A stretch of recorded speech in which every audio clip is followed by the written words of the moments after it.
Okay, good morning to all of you. So for how many of you this is the first class?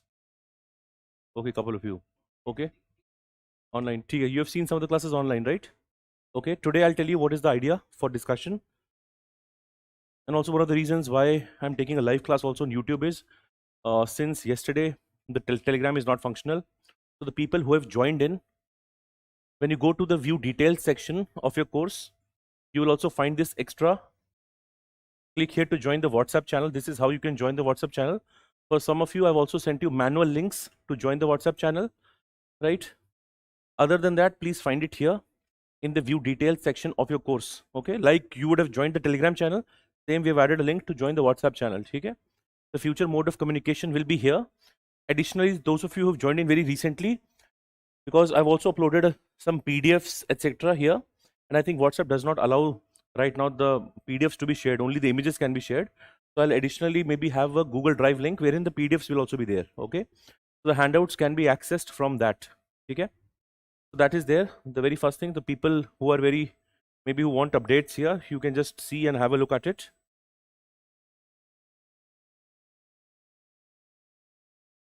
Okay, now till now in the PSI crash course, what have we done? And especially for the people who have just seen the result and now wanting to cover the remaining section.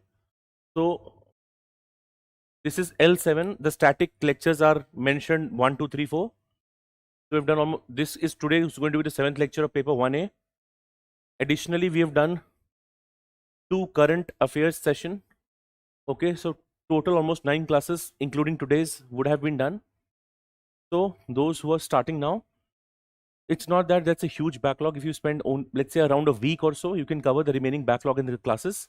Okay, and then you can start attempting your tests. So here we have to be practical, right? Start and think of the target of starting with 1A. Okay, start with 1A, complete the remaining portions, and then you can attempt the test.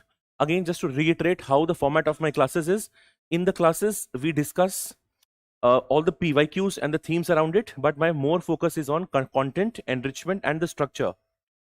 When you give your test, my answer writing sessions actually are integrated in the test series. So after you're done with the test, if time permits, you can see this offline or maybe later on online. This will give you all the frameworks, okay, structures, etc. Even having limited content, but still being able to write, right? So some of the students only just see this and they get a lot of benefit. So my point is you can use both. The classes are to augment any part that is missing. Although the name is Crash Course, I cover the entire subject in and out. Okay. Last thing is, these sessions will be held weekly. This week also will be having the 3rd session. At least for current affairs, as much as possible, I would want iska backlog cover kar lo sabse jaldi. Okay. Make a separate copy of the PSI current affairs. The way I do it is I'll take up important news articles and the relevant theory either of 1B, 2A or 2B will be integrated in this part. Okay. So this is how we aim to do things. Abhi ke liye, if you have any backlog, again I'm repeating, jo bhi part chhoot rakha hai, you can do that. Okay. Sometimes WPT, IPT for some of you may take a lot of time. My format is, if you've seen even on YouTube, in one session of IPT, entire IPT, right from the Dharm Shastra to the end of M.N. Roy, we've done it in one go. Okay, with its relevant additions, and all of these I give you almost like a handout, which almost will help you summarize all these elements. Okay, so this is one. Today the class will almost be somewhere around 2:45 because another class has to happen. So today I'll be able to complete 2 topics. We'll be doing democracy and we'll be doing justice. The only last remaining part of 1A will be power. So power, authority, legitimacy, and ideology. Ideology I've already covered in paper, I think the 2nd lecture. Okay, ideology, end of history, and then the subsequent ideologies. Okay, so after today's class, whenever we meet next, I think 1.5 hours on remaining section of power, authority, legitimacy. Let's say Foucault's theory of power, Hannah Arendt's theory of power, let's say the postmodernist view, etc. So that only is remaining from paper 1A perspective. Okay, So anybody who's going to join in, or let's say who wants to complete it, be rest assured the course will be done way before time. Okay. And for that, even to aid you, I've even added the libraries of last year. If you don't want to do last year, आप यहाँ से भी करना चाहोगे, तो even then we'll be covering the course in due time. Okay, this is just for the people who have joined in new and who want any clarification from my side. Okay. Today the main focus will be democracy and justice. Again, I'm telling you all the topics that you see in your syllabus. Okay. Sometimes we spend way too much time on these two, yet you will get 30 marks here and 30 marks here. However, if you look at democracy, you can almost get 25-30 marks even just in one unit, and it's a short unit. Similarly, justice, you can get a 15 marker or a 20 marker or even a 20 marker and a 10 marker, depending on the exam, right? But at least you will get direct questions from here. So first, let us cover democracy. Okay. Let's see whatever is mentioned here. So in democracy, there's a mention of classical and contemporary theories. Okay. Different models of democracy: representative, participatory, and deliberative. Okay. That is what is mentioned in the syllabus. Right? Now, when I look at democracy,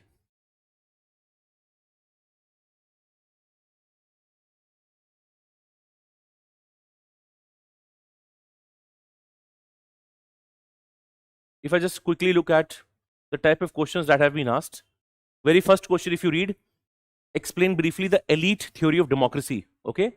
Now, when I say elite theory, the elitist theory overlaps with same topic you do in power. There is the elitist theory of power, right?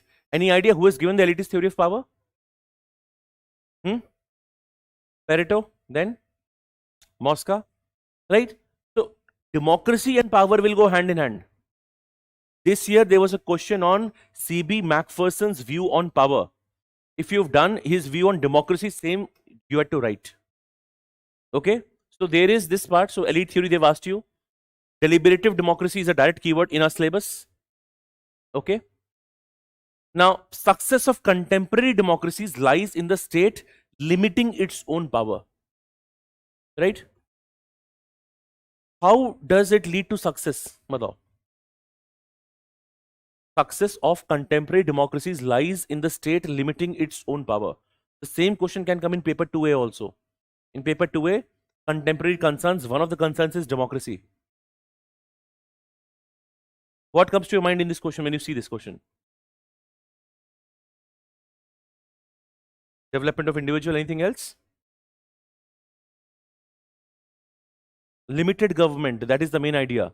If in a democracy, right, there is always a chance if the government becomes all powerful, it can turn authoritarian, right? Or we use the term authoritarian populism. Okay. So the point is, it will remain a democracy as long as the government is in check. If the government is not in check, what will be the problem? It will become authoritarian, which is why you have a constitution, which is why we say liberal democracy. In a liberal democracy, there is a constitution that is going to limit the power of the government. Okay. And when you write this question, you have to also give examples. You can talk about Pakistan, you can talk about the rising military coup in the neighborhood, and then you can link around. So this question is a question wherein your current affairs contemporary knowledge is also going to be helpful. Okay. Then let's see some more questions. Elitist theory of democracy denies the possibility of democracy as a rule of the people. Right? Traditionally, democracy is seen as the rule of the people. Elitist theory says that there is no rule of the people. It is only the rule of the powerful. Okay? So based on this, the elitist theory is going to criticize the conventional idea or the conventional understanding of democracy. Fine? Then, for example, free and fair deliberation is the key to the foundation of democracy, right? Representative, deliberative, substantive. Now, these are directly mentioned in the syllabus. Now, this one is important. One of the best analysis on democracy has been done by C.B. Macpherson. Okay? So, whenever we are reading democracy, you should know this. And his analysis on democracy is exactly going to be the analysis that you will see in power. Because ultimately, what is democracy? Can anybody define democracy? Empowerment of people, very simple. Or zyada? The most, I will say, repetitive definition is what? for the people, of the people, by the people, and sometimes you can also distort it. For becomes for the people, by by becomes buy, by the people, of becomes off. Okay, and even this variation is sometimes used to tell you a normal democracy has become distorted. Okay, fine, we'll see that also later. Again, a question on deliberative, representative, participatory. So largely speaking, in the last 10 years, why I always start with the PYQs is knowing the scope of the topic.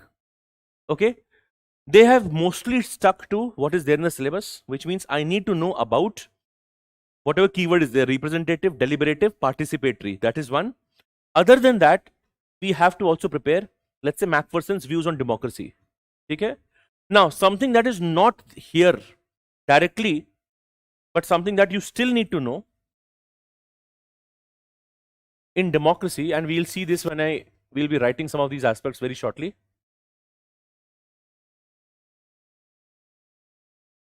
So for example, we will be preparing an introduction basic and we'll be augmenting it, right? We'll be seeing the types of it directly, which is mentioned in the syllabus.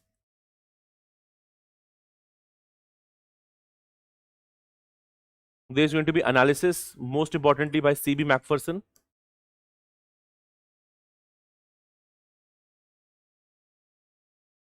Okay, and he will talk about extractive power, developmental power, right?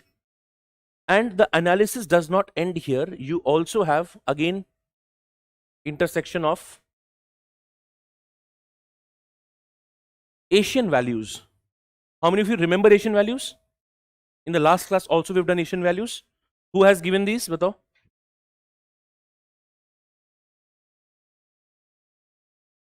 And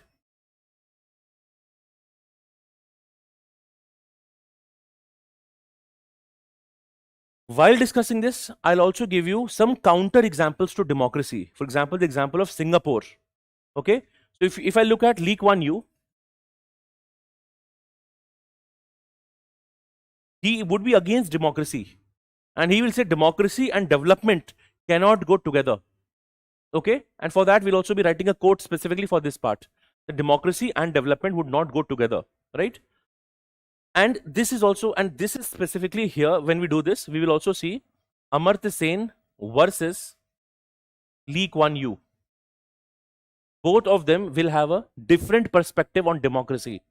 According to Amartya Sen, okay, if there is going to be debate, if there is going to be reasoning, in fact, he uses the term public reasoning. Debate and public reasoning are key features of a democracy. But Lee Kuan Yew will say too much of debate in a democracy leads to slow decision making, which is why it takes more time to execute a task. So this is a classical debate, okay, also inspired by the Asian values. Okay, other than this, when I look at democracy, there's also one more thing you should also know is clash of civilizations. Who made this popular? Samuel P. Huntington. Okay, and when I look at clash of civilizations, the point is not every civilization is going to value democratic credentials, right? If I look at Asian society mein, what is the core belief? It is not the individual. They believe in collective good. They believe in order. They believe in social harmony. They believe in discipline, right? So when I look at clash of civilizations, what does it tell me? It tells me that not every society will have one single value or one single political system that they aspire for, right? So we should not be reductionist in our approach. That is one of the ideas, right? So one is, of course, the analysis of Macpherson, right? But these 2 points also you should know, and this we can add while discussing. So which is why when you see questions that a democratic government must also limit its power, the reason is yes, otherwise it will become authoritarian. Okay, so that is one. Other than that, we will be then ending it. We'll be seeing certain other criticisms democracy is facing. For example, if you think of George Bush, okay, democracy at the brink of a gun. Okay, sometimes when democracy is imposed on the cultures that are undemocratic, even that becomes a problem. Okay, and then we'll overall have a conclusion here.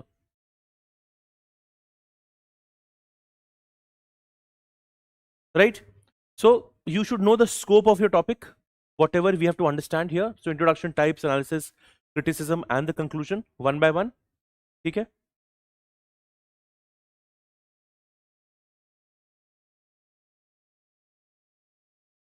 Now let's move ahead one by one. In case you have a handout, you can start writing on that. In case you don't, I think for some of you it is just the printout is going to come. Right now you can just write in your blank A4 sheets. Okay. There are some points which I'll be telling, and the idea is we'll be consolidating this entire topic in less than 1.5 hours. Okay. And then after that I move to justice. Fine.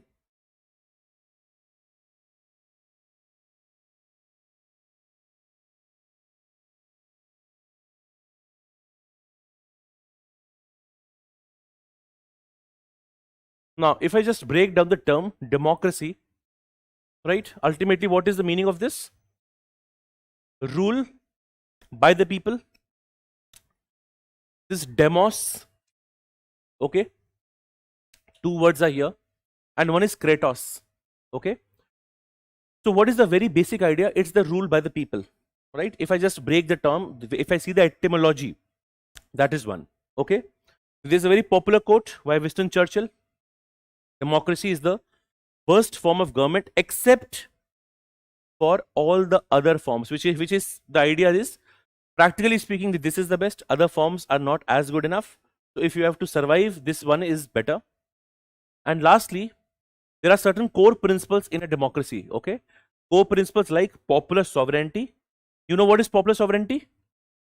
In fact, if you look at our preamble, we say we the people, which is nothing but a reflection of popular sovereignty, that power lies with the people. Okay. Saying second, we have terms like, it talks about political equality in democracy, right? One person, one vote. Now this was not in the ancient times. What did we see in the ancient times?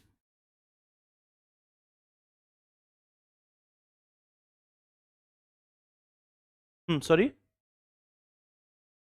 Earlier we also had aristocratic elements, okay, which meant that the people who had land, right, or the basic, those who had property, they had more vote.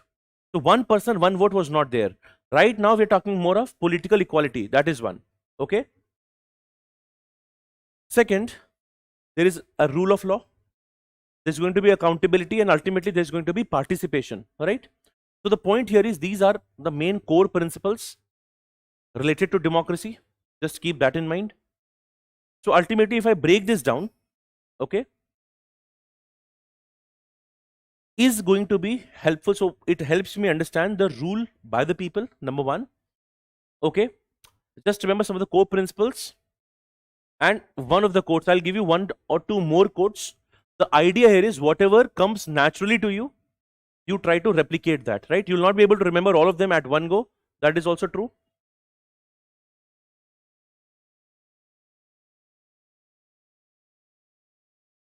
Okay.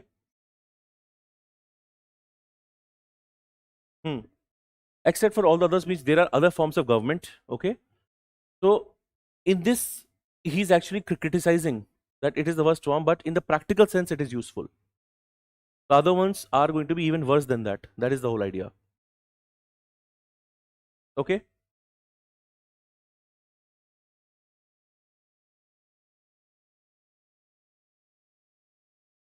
Now, here a couple of points we'll be writing.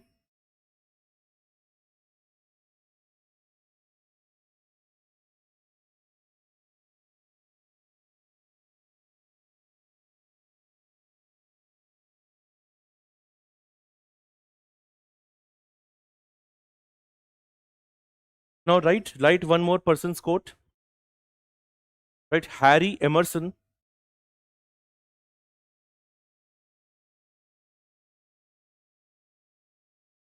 Harry Emerson. Put a dash and write: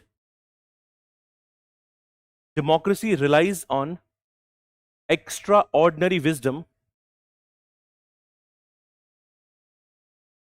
Democracy relies on extraordinary wisdom of, inverted commas, ordinary people. extraordinary wisdom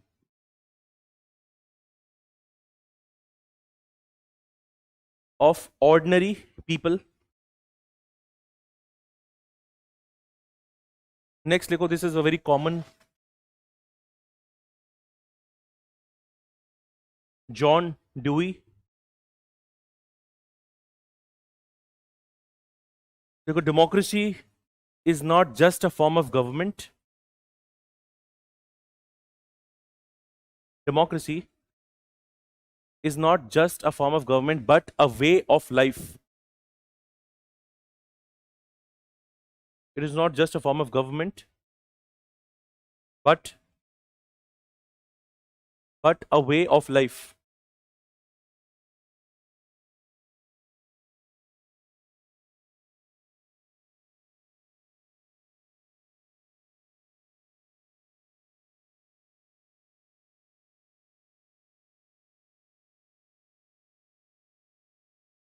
Okay, so between these two, Harry Emerson is something almost a similar thing was also asked to you in the prelims part, right? So they'd asked you almost a simple thing, that what is the best virtue or the best benefit of the government? It is ultimately the wisdom of ordinary people. Okay, I can use this. It is ultimately a way of life. Although when I say it is a way of life, please understand it will also have a liberal bias. Okay, there is going to be a liberal bias in that. Okay, okay. So that is one. So when I'm looking at introductions, a couple of things you have to keep in mind. Okay, second is,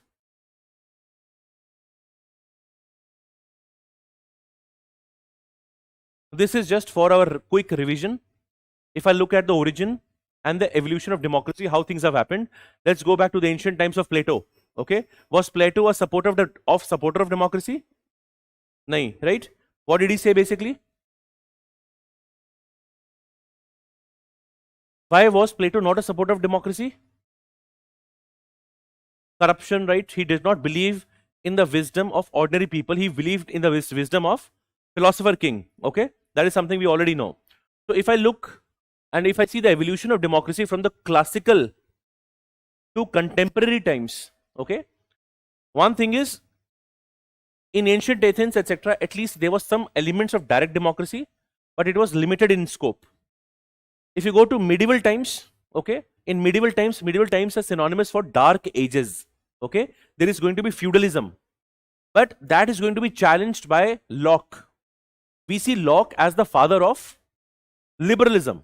Okay, Locke will talk about, again, a limited government, a constitutional government. So from medieval to modern transition, you will see Locke, you will see Rousseau, who are ultimately going to be the social contract theorists, including Hobbes as well, right? So there is a transition that is happening from the medieval to modern times, right?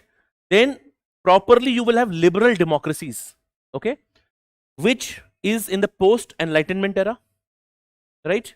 Again, it will have rights, elections, constitutionality, right? Yesterday we had done rights. Yaad aa raha hai? We have done the different types of rights, okay, the different perspectives on rights. So this is liberal democracy. Now liberal democracy has many things going right for it, but there are many things also going wrong, which also I'll discuss in a moment. Okay, now yahan pe, this is where the changes happen.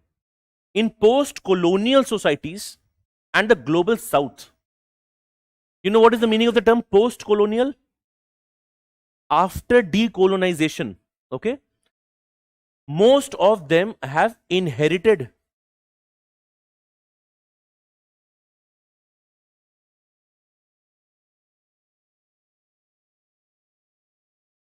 most of them have inherited colonial structures. Fine. Now what is the problem in this? If a colony has inherited a colonial structure, what is the problem? One of the analysis can be, this can be an overdeveloped state. Okay, now here again understand, whatever is the societal value, if something else foreign is getting imposed, it may not be the best. Yes or no? Right? So when you understand the post-colonial aspect here, that means these inherited structures may not be intrinsic to the society. which is also why Dr. B.R. Ambedkar says that in an undemocratic society, importing democracy is not the best thing. तो culture क्या है? Fundamentally undemocratic है. The people are not used to it. They will ultimately revolt, and there is going to be problem based on that, right? So even that can be given as an example, right? So we are seeing the post-colonial societies, global south. So democracy is in diverse and plural societies, but the issue is they are inherited colonial structures, right? And while doing the Marxist analysis, we saw terms like overdeveloped state, overdeveloped state.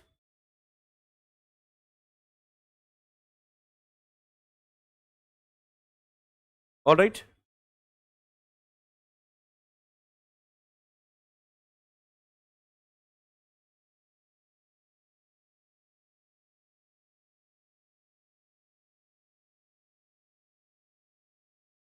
All right. And last is the contemporary evolution. There is a rise of deliberative. There is a rise of digital. And there is a rise of participatory forms. Okay. Digital aspect we'll be seeing in paper 2A. Right. Which digital participation, there is also an issue of digital surveillance also. Okay.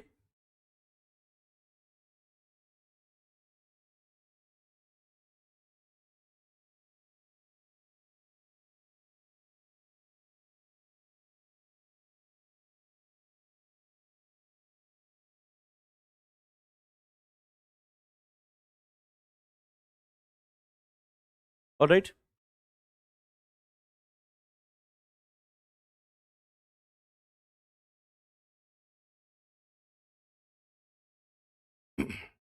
I think one of the comments online is, first of all, see, this is a crash course, so it is more useful for somebody who's going to write the mains.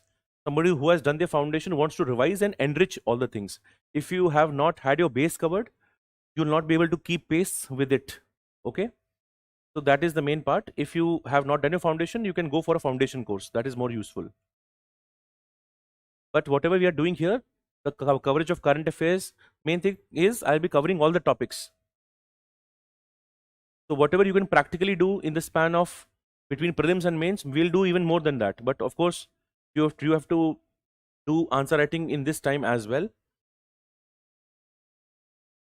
Okay, but this is not a substitute that if you've not read anything, directly you join a crash course and expect to know everything. So this is more suited for somebody who's already had a base in the subject or has done it, maybe not immediately, maybe 1 or 2 or 3 years back. Then they can maximize and utilize it best. Okay, now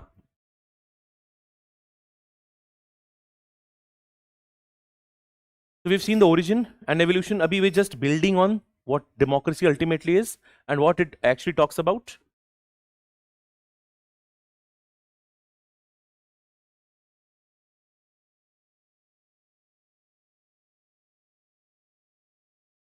So this is just one aspect we've seen.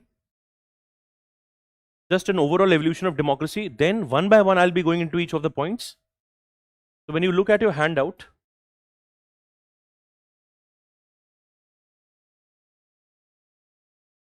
second. So there's an introduction. I think Abhi this part, I'll tell you a couple of more quotes. Okay. So very first thing we've seen is the origin and the evolution. You have a proper box here to support it. Okay. Second is, I'll also go through first the theories of democracy. We'll be writing in brief, and then for each theory, we'll be going in slightly more detail. You have an elitist theory. There's a pluralist theory of democracy. Okay. So that I'll go one by one. So coming back, origin and evolution is what we have seen. Now, I come to theories of democracy. For now, you should just remember the name of the theory, and then we'll see something around it. Now, first is elitist theory of democracy.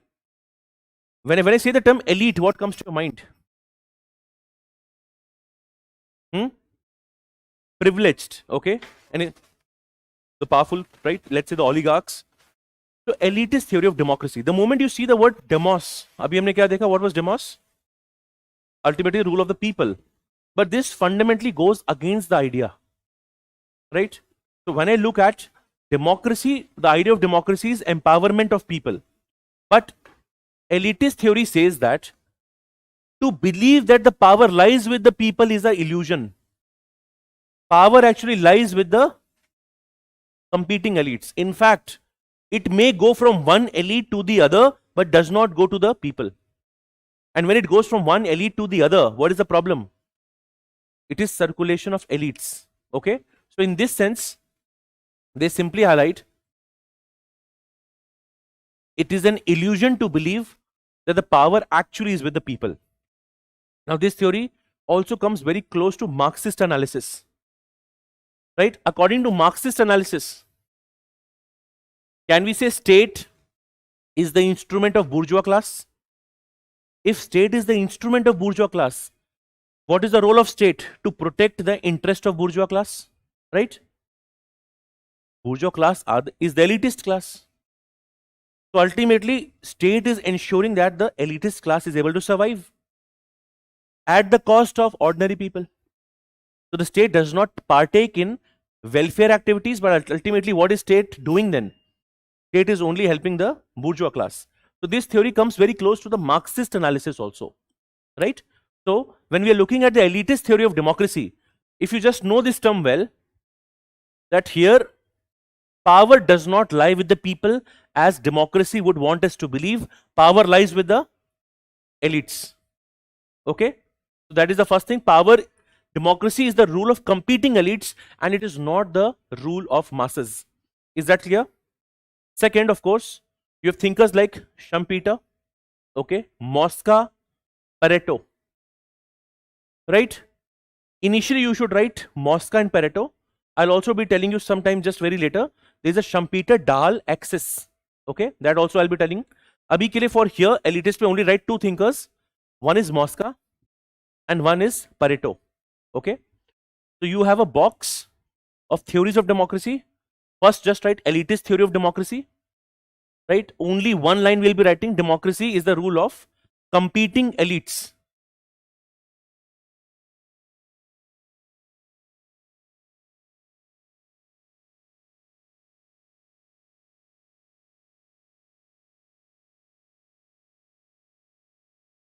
Okay? So we are saying is democracy is the rule of competing elites. And remember, for now only two people, Moscow and Pareto. Okay? This is first. Now this will talk about minimal participation. In fact, you don't want minimal participation, but yahan pe kya hai? Citizens actually are only choosing between elites. Citizens really don't have a choice. That is the problem.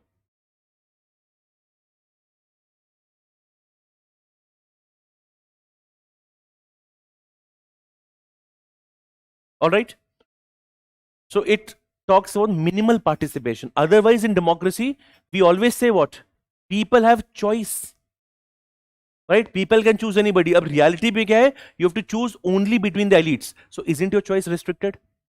It is restricted. That is the core idea of elitist theory. For now, only remember this. Because there is a separate box of elitist theory, then I'll expand on their individual work, what they have done. Okay? So first thing you write is elitist theory. Second theory you will write is pluralist theory of democracy. Right?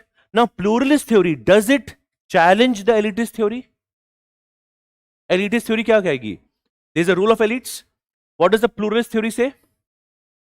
There are multiple interest groups, multiple groups in a society. It is not just the elites who hold the power, but the power is dispersed among multiple interest groups. This is the claim of pluralist theory. And there are people, Robert Dahl, David Truman, who talks about that it is wrong to believe power lies only with the elites. Clear hai? So here they are going against. So whenever you think of pluralist theory, you can also write for yourselves that it goes against elitist assumptions it goes against elitist assumptions, right? This theory would go against the elitist assumptions.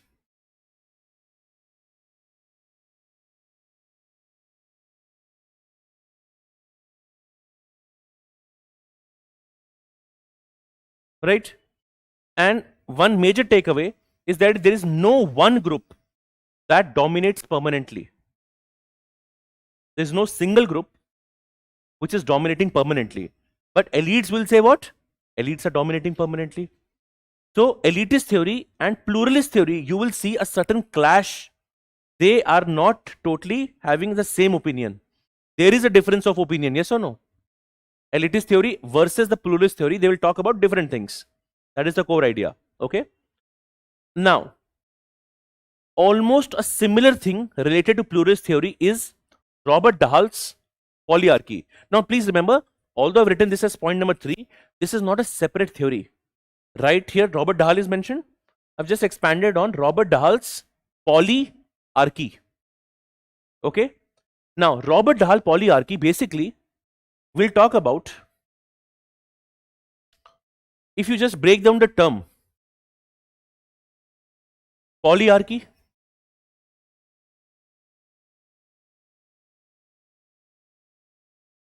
so there has been a debate between C. Wright Mills as well as Robert Dahl. According to C. Wright Mills, USA is led by elites.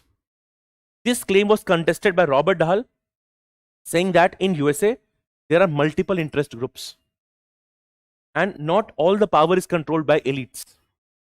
So don't you think this is almost just like this elitist versus pluralist? So C. Wright Mills is also an elitist thinker, but he's a new thinker. Pareto and Mosca are old theories. So C. Wright Mills says that it is the elites who hold the power in USA, but this claim was contested by Robert Dahl. What does Robert Dahl say? In USA, you have multiple interest groups, and there is no single one elite that is dominating it. Is that clear? Till here it is okay. But after this criticism, or after this analysis, Robert Dahl will revise his analysis after some years. Okay? And then he says, instead of polyarchy, he uses a term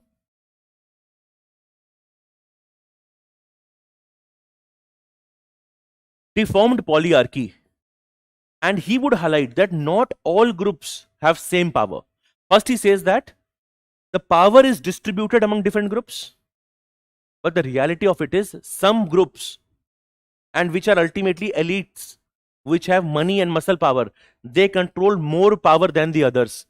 So he transforms his theory of polyarchy into deformed polyarchy. So even that becomes important for us to understand. Okay. So the core idea that you will remember is the moment you think of Robert Dahl initially contested the claim of C. Wright Mills.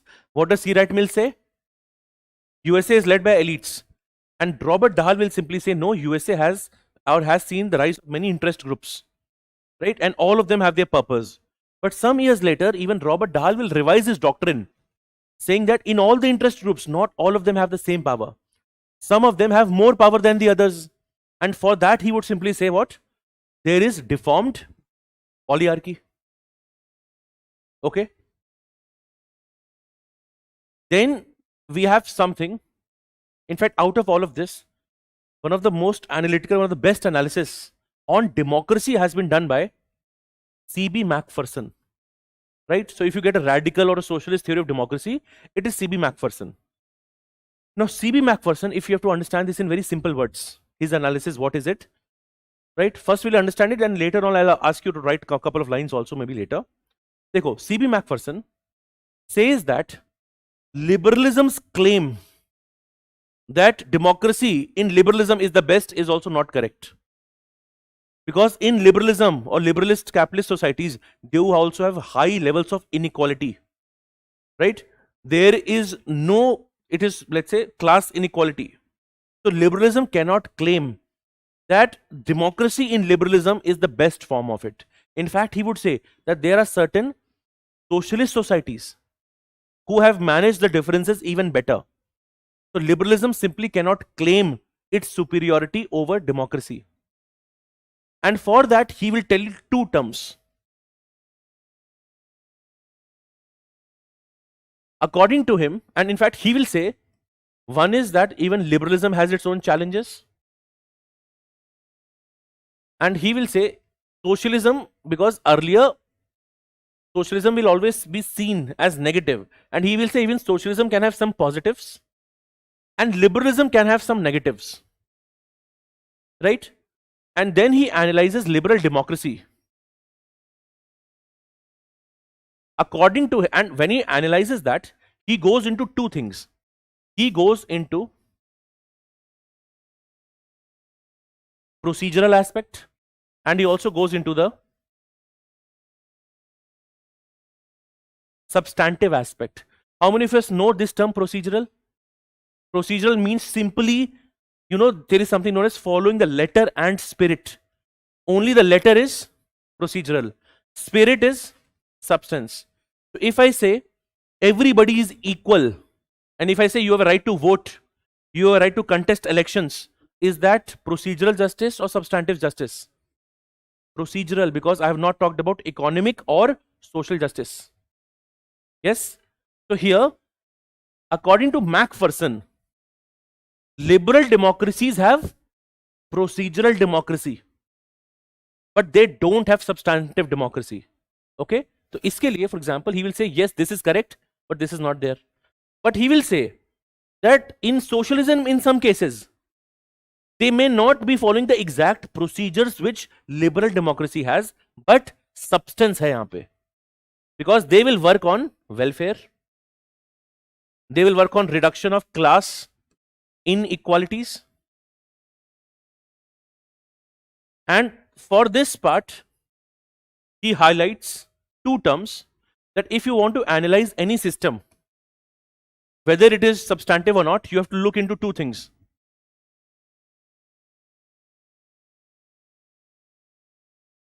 Extractive power and developmental power. Two things are very important. One is extractive power, one is developmental power. Naam se dekho. Extractive power is what? You are extracting something out of somebody. Does it also mean too much of extractive power means more of exploitation? Right? So he says that in liberal democracies, in capitalism, think of industries. Worker is working 10, 12 hours. Leads to alienation, yaad karo. So he's saying extractive power is increasing in liberal democracies. Development power. What is development power? Let's say the state is making sure there is homes, health, education, infrastructure, and sometimes this is decreasing.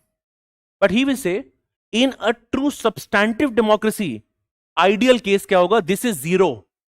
Extractive power is zero and developmental power is maximum.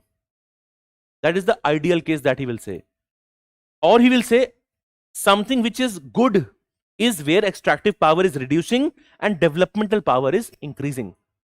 That is more substantive democracy. And in your answers, you have to use these terms, procedural, substantive, and the relevant keywords of the relevant scholars. Okay, understand it in very simple language, but especially the keywords part of it. So whenever you are making notes, after you revise, any keyword is there, you have to make it a point, you should remember the keywords. Abhi, just for example, when I do Rawls, when I end Rawls, I'll make sure you remember all the keywords of Rawls. So we'll not talk in layman terms. If I say Rawls, you have to say, sir, veil of position, social contract theorist, okay, lexical order, right, veil of ignorance, sorry, original position, all the keywords I should know. Yes, keywords I can explain in simple words, that is okay, but keywords have to be there in the answer. Same yahan pe bhi, right? So are you able to understand the core analysis of C.B. Macpherson? What does he try to bring into forward? So he will try to analyze the democracies and he will say not everything is right with liberalism and not everything is wrong in socialism. Second, he will say sometimes liberalism focuses too much on procedure and ignores the substance. Third thing he will say, extractive and developmental power. Ideal case is 0 and 100, but in general, you want to reduce extractive power and increase the developmental power. This is the core essence of the topic. This is what you should remember and you should know. Okay, we'll be very shortly also writing this in our own in proper words also.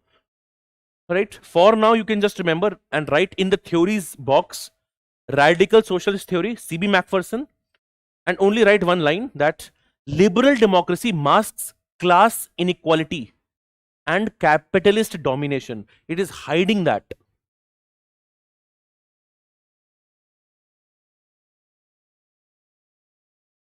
Liberal democracy masks class inequality and capitalist domination.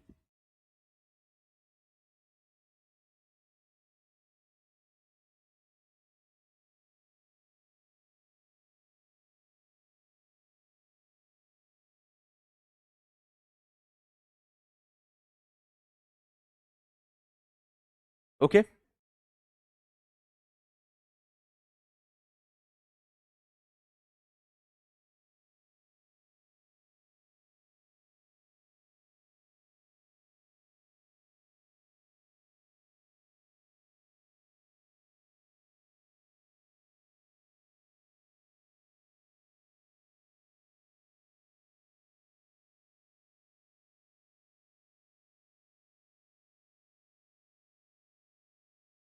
Till here have you written basic? Now we'll be expanding. So if you see your handout, the first part was origin and evolution. Second part was theories and theories of democracy. Now what is the next heading? Elitist theory, right? So now let us expand on elitist theory. Okay. In elitist theory, write a couple of points now.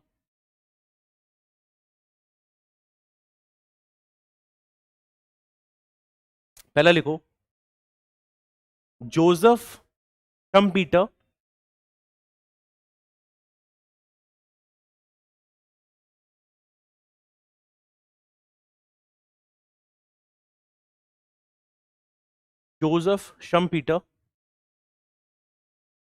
put a dash and write democracy is a marketplace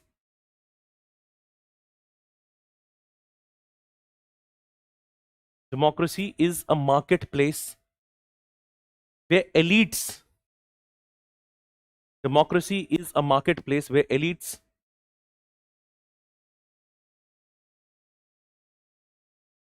are competing for power. Where elites are competing for power.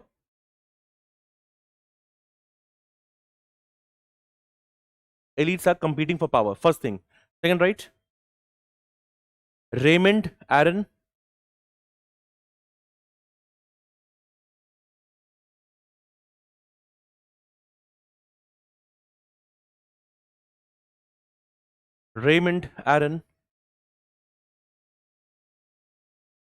Right? People with power is a myth. People with power is a myth.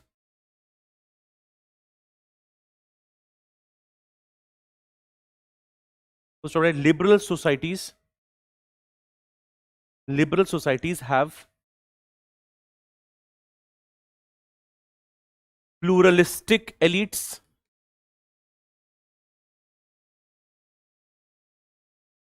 Liberal societies have pluralistic elites, while social societies have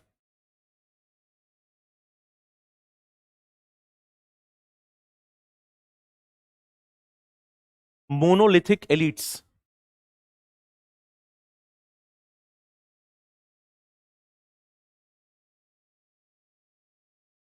Monolithic elites. Okay. Another person who's written a lot on political parties, because Sartori, put a dash and write elitism is not an imperfection. Elitism is not an imperfection, rather a core, the core of democracy. elitism is not an imperfection, rather the core of democracy, right? Now the point is, core essence you understand. What is the core essence of elitist theory? Power ultimately lies with the elites, and there is a very limited choice people have, because people have to choose between elites. That core basic part you should remember. This you can add for enrichment. Okay, तो ऐसे नहीं question ये आएगा start यही 3 point लगोगे खत्म करोगे. No, I would assume that you will be able to write some basic points. On top of that, this is something that you can add. Okay, in the previous section we did mention about Mosca and Pareto. Okay, अब last में लिखो Mosca comma Pareto. क्या रुक जाओ, what have you written? अच्छा, you write a quote of Pareto. Cut Mosca first. Write a quote of Pareto. This is a very popular quote. Pareto, put a dash. लिखो history is the graveyard of aristocracies. What is the meaning of it? Please tell me. History is the graveyard of aristocracies, which means whosoever is dying is an aristocrat. Ultimately saying what? Power only lied with the, and history, right? So history is the graveyard, which means who writes history? The one who is powerful. That is why history is the graveyard of aristocracies. You know what is aristocrat? Elite, very powerful. Right? You also say, और आपने सुना भी होगा, that history is what? History is the version of the winners, those who are rulers. Right? So if I say history is the graveyard of aristocracies, what is the meaning of it? The power ultimately lied with the elites. That is the idea. Right? Second, right for Mosca.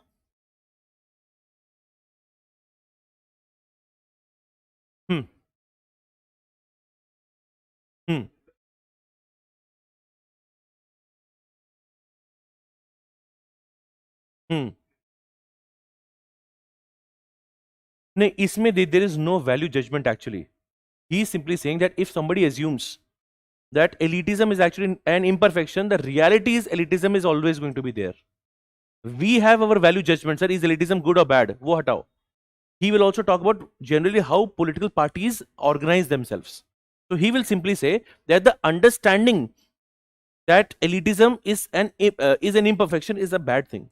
You have to let's say recognize that it is also a feature of democracy. Normally conventional wisdom is what? What is the feature of democracy? That everybody should have power. Reality is what? According to these people, elites have the power. That is what he's highlighting. Right? Last, right? Mosca.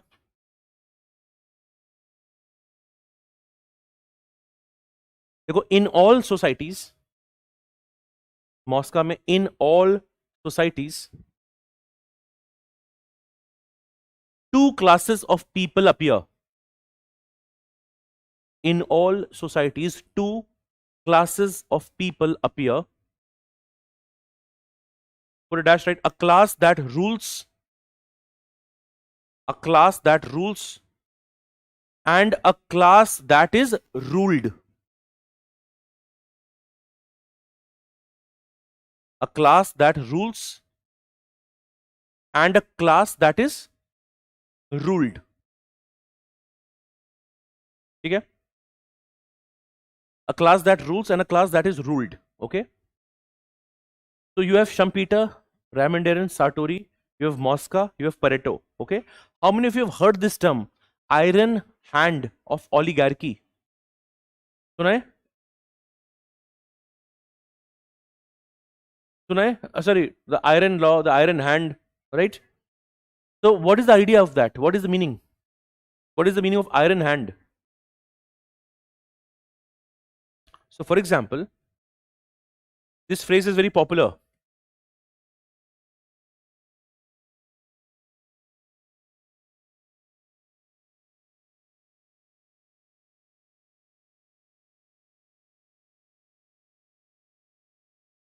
This again signifies elitist power. Same thing. Robert Mitchell's iron law of oligarchy, what does it say or signify? Power lies with the elites. So you have so many people to almost repeat the same point. Okay? So you have Moscow Pareto, conventional. You have Robert Mitchells, you have Raymond Aron, Sartori, Joseph Schumpeter. Now use it accordingly. And whenever the question is only on elitist thing, abhi question hai kya? Elitist theory of democracy. It should be contested also. It will be criticized by the pluralist theory of democracy. And in the end, you will try to have a balance. What is that balance? So if the question is elitist theory, don't just start and end with elitist theory. There will be a criticism of this theory as well. Okay? Are we able to understand the elitist theory? Right? Now come to this next block, which is pluralist theory. Right?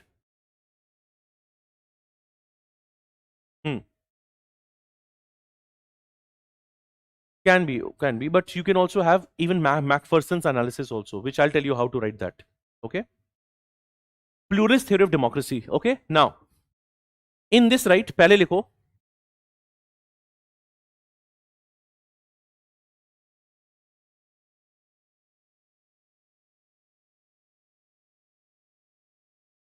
C. Wright Mills' assertion that US is led by power elites. And by the way, this is a new debate, relatively new debate, I should say. C. Wright Mills also is talking about elitist theory of power.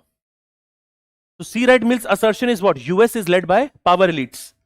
And Robert Dahl is going to criticize it. So whenever Robert Dahl's theory is asked here, I should know the context in which the theory is coming.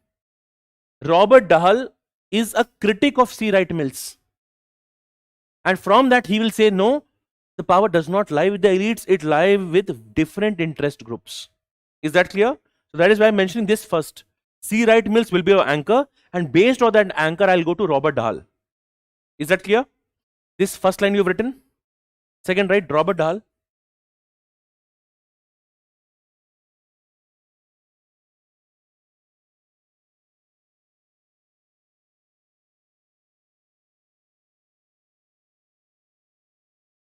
Robert Dahl challenges the position of Mills. J.S. Mill is M-I-L-L. This Mills is, it has an S. Robert Dahl challenges position of Mills and argues USA is a polyarchy and not an oligarchy. USA is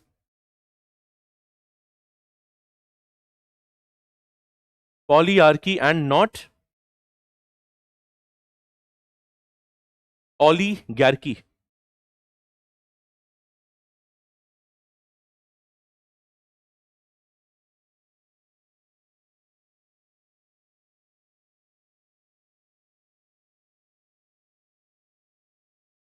Okay? Here also, right?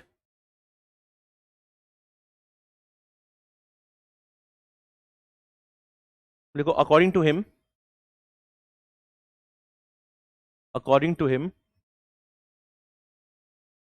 polyarchy is the practical form of democracy. According to him, polyarchy is the practical form of democracy.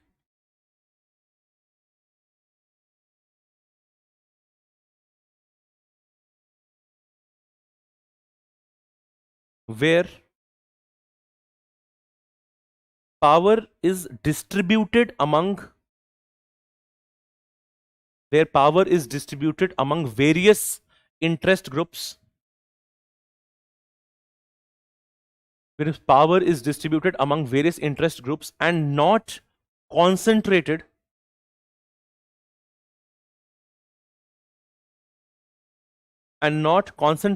in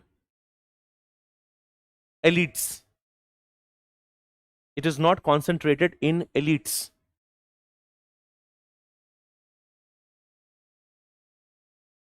Are we able to understand this? Okay.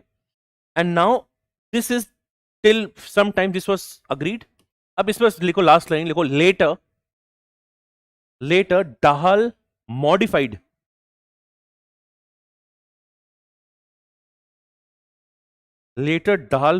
his theory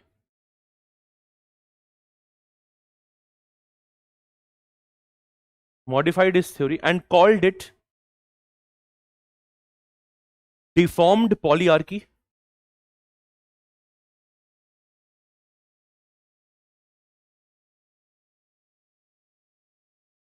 Deformed polyarchy, where not all interest groups have the same power.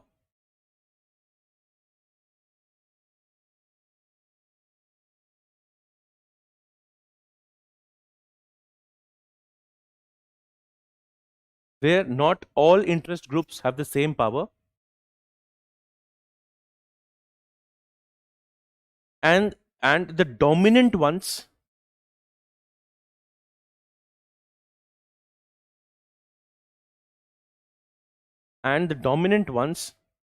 have more military, dominant ones have more money and political power.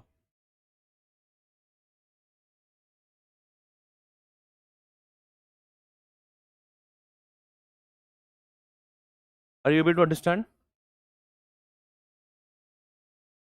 So that is the whole idea of deformed polyarchy. Polyarchy becoming deformed polyarchy. Okay? Now, flip your page. I think we have seen the headings in the first one, right? Second page mein, what is the heading? Macpherson, okay? Who is Schumpeter?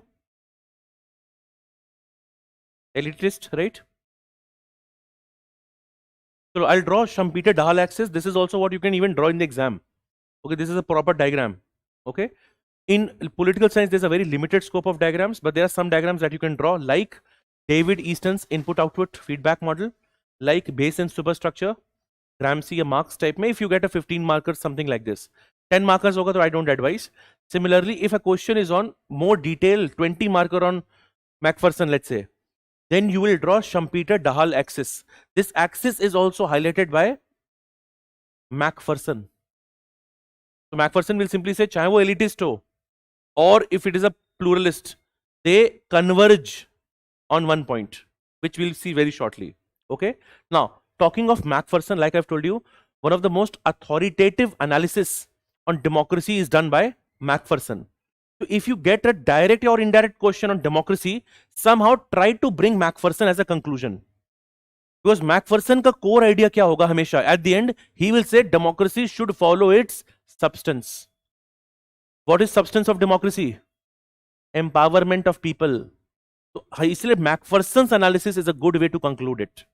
Because he will talk about the big goal, the big end that we can talk about. Is that clear? Okay. So for Macpherson, we'll write a couple of points.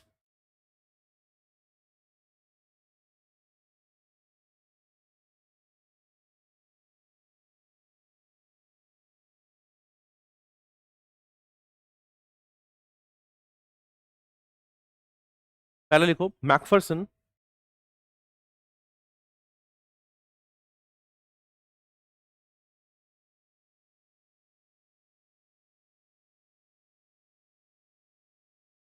has given the most comprehensive theory of democracy.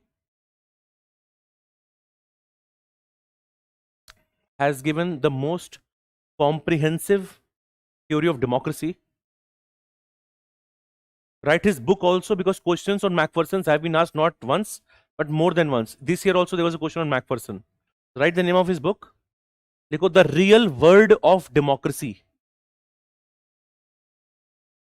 The name of his book is The Real World of Democracy.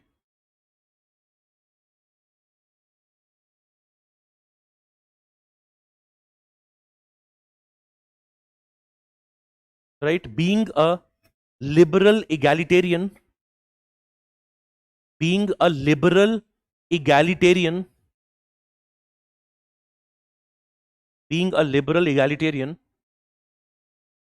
shows concern for the poor. being a liberal egalitarian, he shows concern for the poor.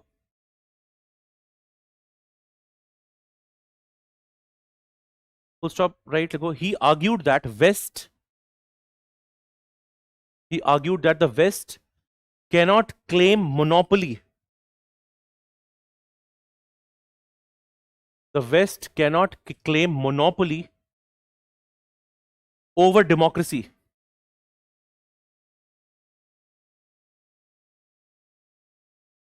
West cannot claim monopoly over democracy. And he criticizes the West.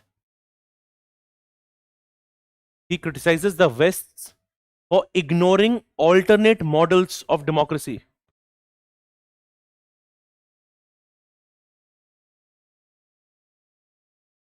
He criticizes the West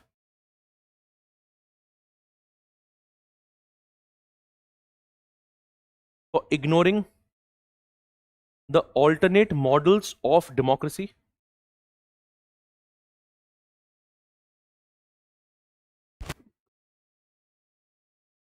Okay?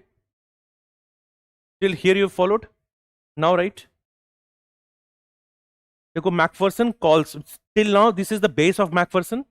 So he has criticized West, and simply he says that West cannot claim that their form of democracy is the best. They do not encourage, they do not recognize any other alternate form. This is the criticism he makes, and we know that he's a liberal egalitarian. He has a concern for the poor. Okay? Which is why he will criticize. Right. So ab likho, next likho. He calls both elitist and pluralist theories. We just saw both of them. He criticizes both elitist and pluralist theories as procedural. He calls them as procedural, lacking normative elements. Both elitist and procedural theories. Elitist and pluralist theories. We saw elitist and pluralist theories as procedural. Both theories are procedural, lacking normative elements. Lacking normative elements. He calls them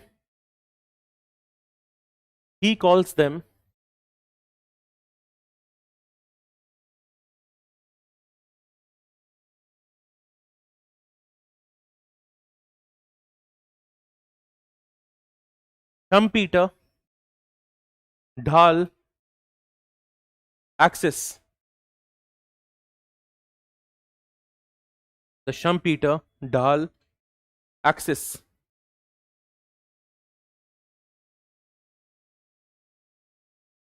Now this you can easily make it. You will make 2 cross. Okay.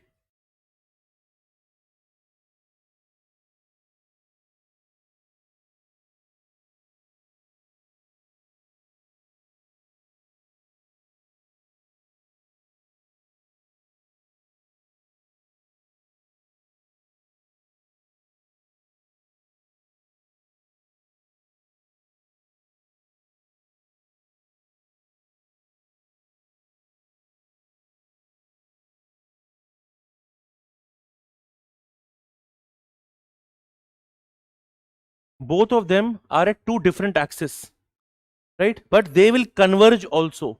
For him, both of them are ultimately what? Procedural. Both of them. Okay. So for example, for the Schumpeter elitist, you write isi ke niche likho. Here I'll write power. Let me use another. Okay. Power is concentrated in few elites. This is one axis. And the second axis is Dahl, where we say power is vested in different interest groups. These two for us seem to be opposite. Okay? But he says that there is an agreement on both the parts. Okay, what is the agreement?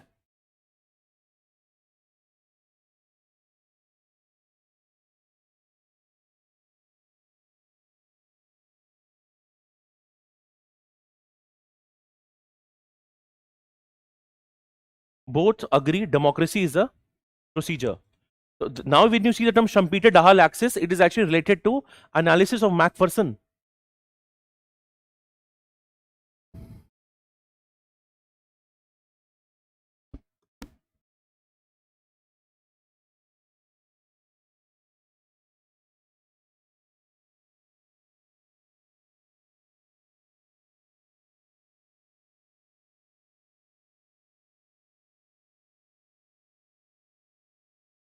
Okay.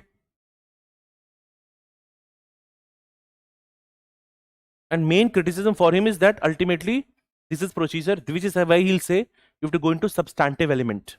Okay. Till here, how many of you have written? Right. Now let's go to the next part. We're continuing with the analysis of Macpherson.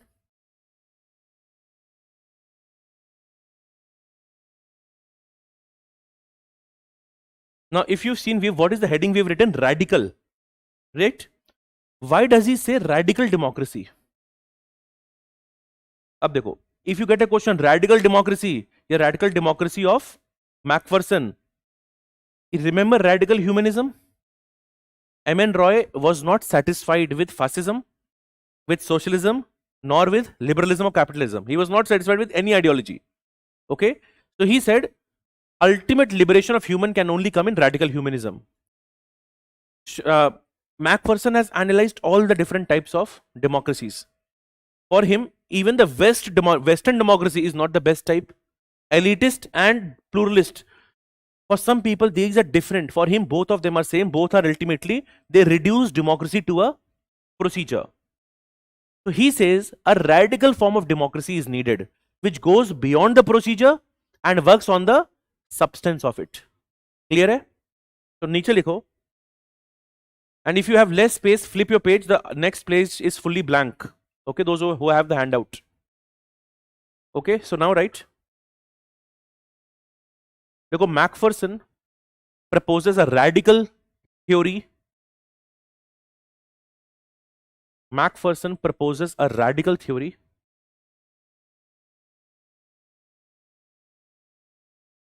where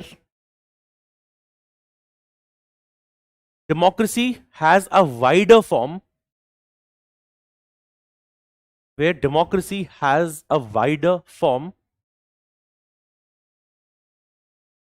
than just political institutions. Democracy has a wider form than just political institutions.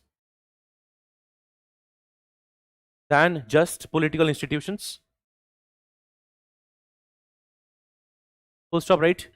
He proposes reforms. He proposes reforms for all systems. He proposes reforms for all systems.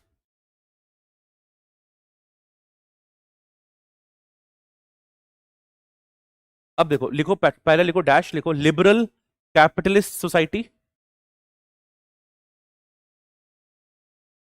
Liberal capitalist society. Now this is something I've told you. We are now writing it in the bracket, right? Reduce extractive power. Reduce extractive power and increase developmental power.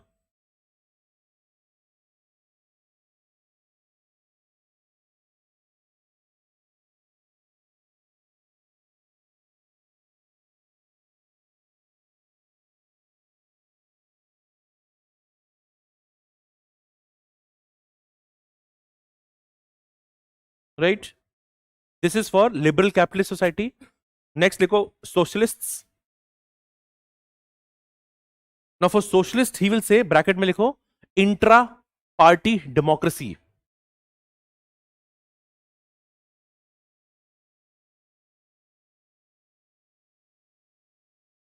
For socialist, what does he say? Intra-party democracy.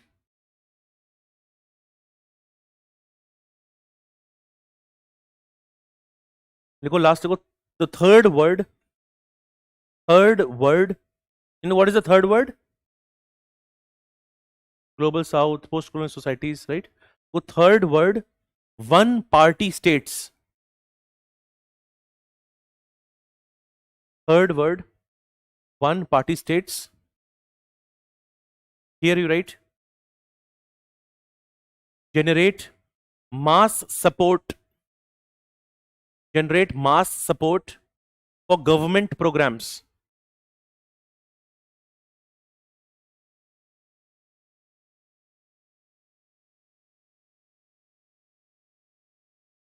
Okay. Now, so what we have just written is his radical theory. Next likho, another keyword associated with him, creative freedom. Creative freedom. If you just see this term, the idea for him is democracy should lead to creative freedom, right? Which means in liberalism problem kya hai? Too much of extractive power, too less of developmental power. It does not lead to creative freedom. So for him, a procedural form of democracy is what? Which does not give you creative freedom. A substantive form of democracy is going to give you creative freedom. Okay, so here we put a dash and just write one more line. So he write, for him democracy is a means of enhancing everyone's creative freedom. For him democracy is a means of enhancing everyone's creative freedom. Full stop, right? Because this is done by reducing extractive power. This is done by reducing extractive power and increasing the developmental power. Reducing the extractive power and increasing the developmental power.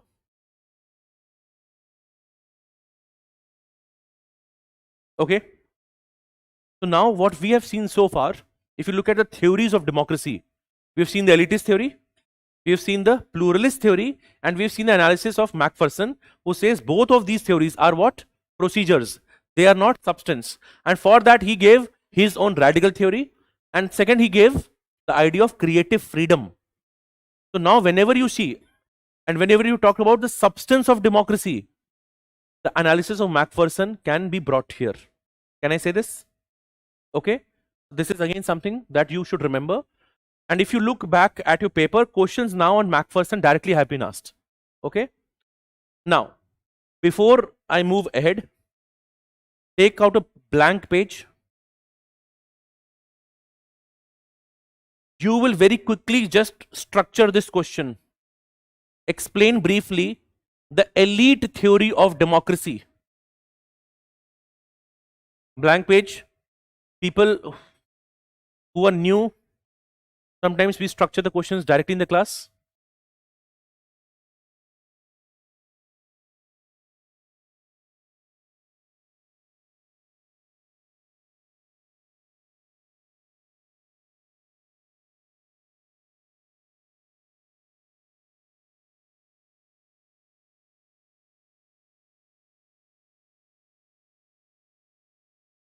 Explain briefly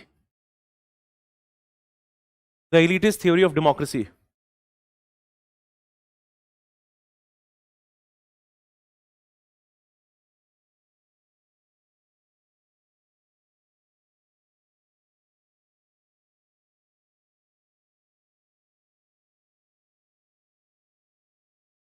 Explain briefly.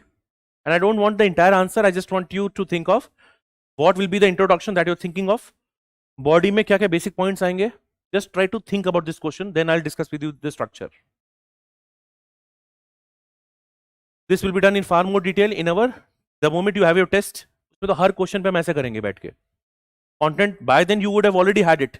Then we will see how to write an answer in limited time. But this is going to make you very active. We have just seen this topic. I'll give you 1.5 minutes. Whatever comes to your mind, socho. Right? And this is a habit you have to do as much as you can. You will not be able to write every answer, but structuring is something you can do.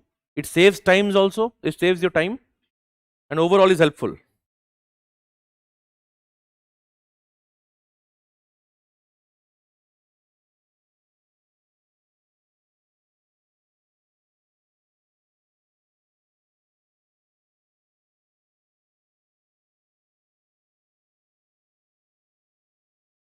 People who are watching this online, you also mentioned what we'll be writing in the structure. Simple question hai. Direct question of 2025 is one of the very easier questions that you see. Done? Better you sit here. I'll just have a look. Hmm. Hmm. Hmm. Hmm. Hmm. Hmm. Hmm. Hmm.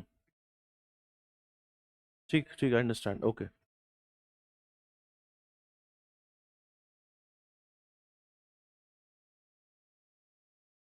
Hmm.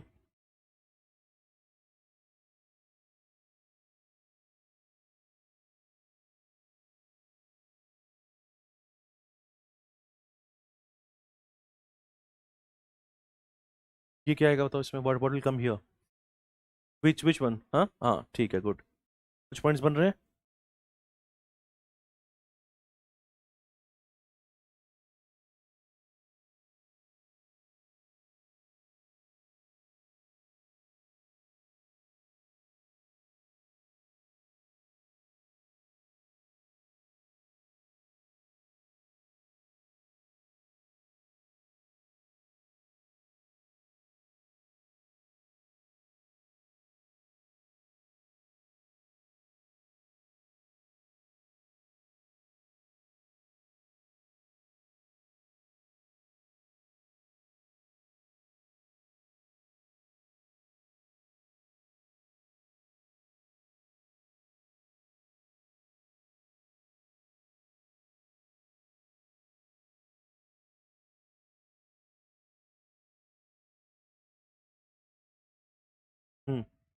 Which you didn't write.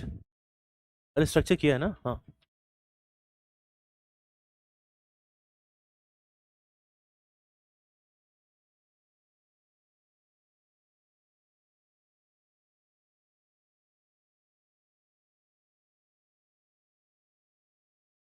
I think most of you have done, or you need some more time.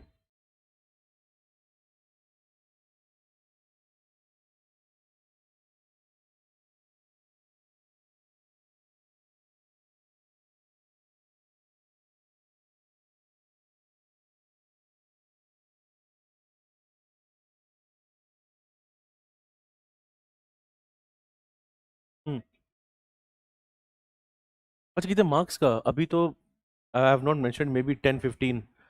If it is 15 or 20, of course your body will have more points and more arguments. Okay. To make your job easy, chalo, let us see 10 only. हाँ. I'll discuss each part. Don't worry. हाँ. You want to say? So now let's quickly discuss this as well. देखो, बार बार ये करना पड़ेगा अपने को.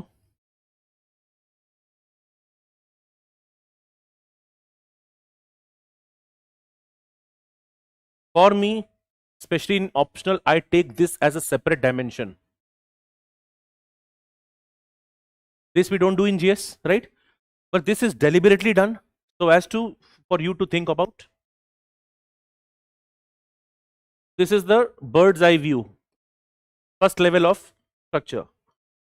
Second level may always remember, whenever you give an intro and when you jump to the body, I should not see any abrupt. It should not be abrupt. Like for example, randomly you've written a quote.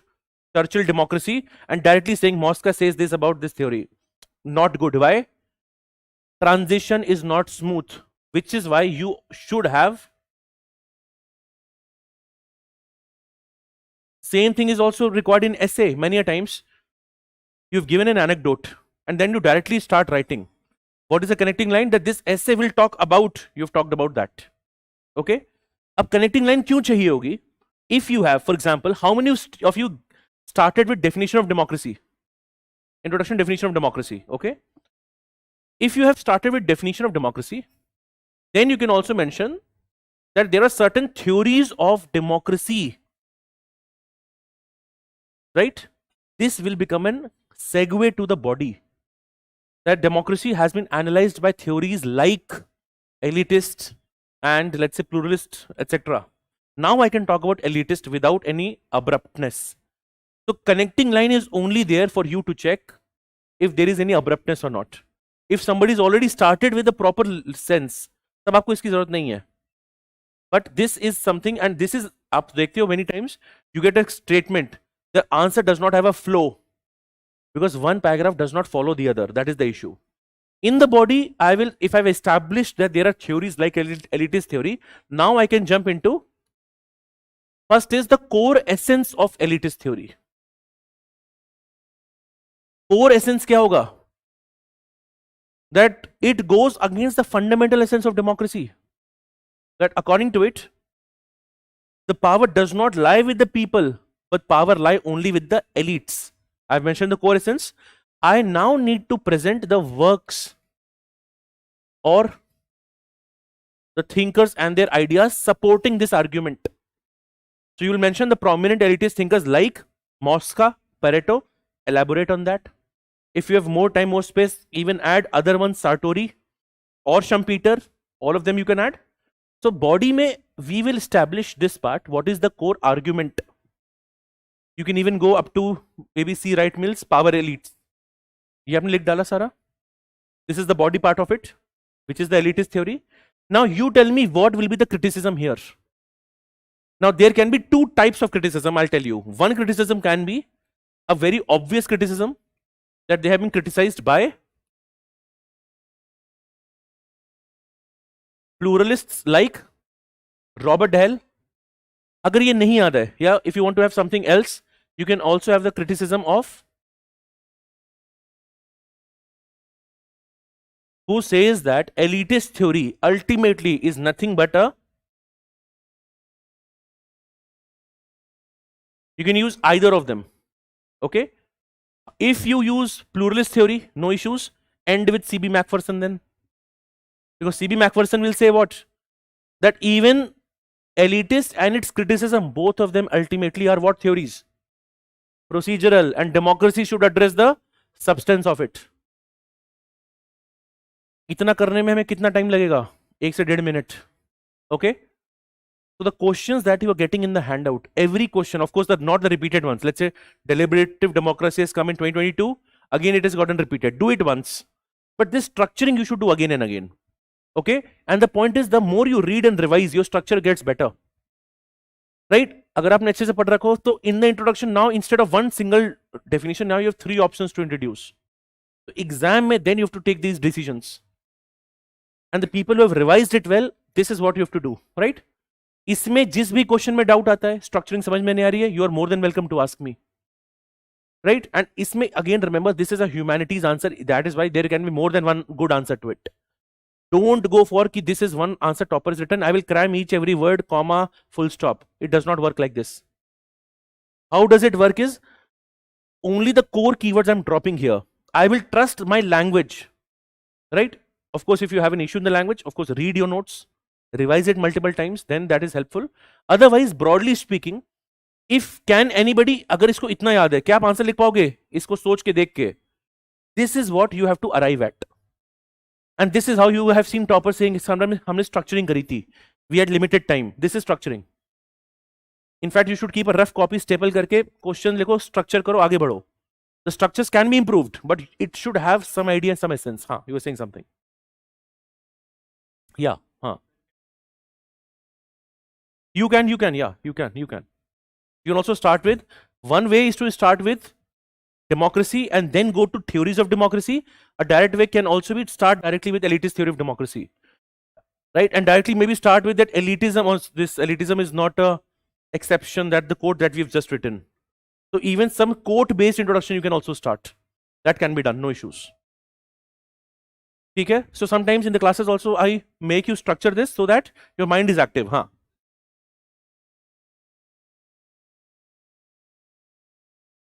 Of नहीं, इसमें ना, if you want to add a contemporary example, right, you can give example of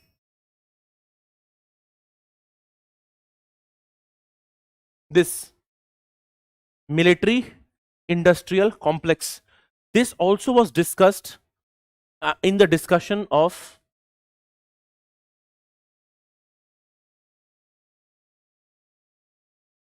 there is polyarchy, there is deformed polyarchy. That in US, it is not that every group has the power. Certain military industrial complex, they have more power. The gun lobby groups, they have more power. Okay? That is how you can think about it. This can be one of the examples that power is still with the elites. Okay? That can be done. But generally speaking, some of the examples that you give in contemporary sense may not land very perfectly. तो उसको पहले practice करके देखो सही है कि नहीं example. Okay?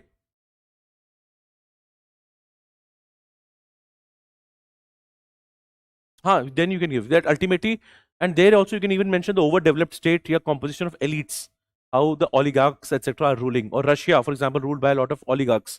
That example can be given. Because these examples, even Macpherson in his theory has given. The example of Iran, for example, even the example of Russia, you can give these examples.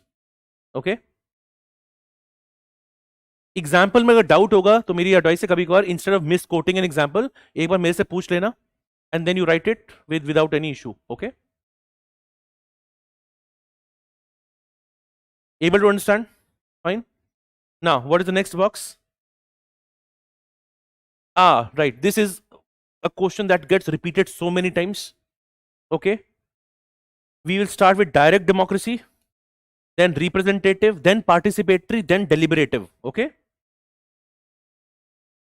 Can you tell me why the 4 names are there? What is the difference between them?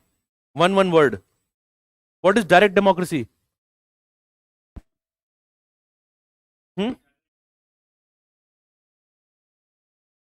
No, direct democracy. Achha, and do we have direct democracy?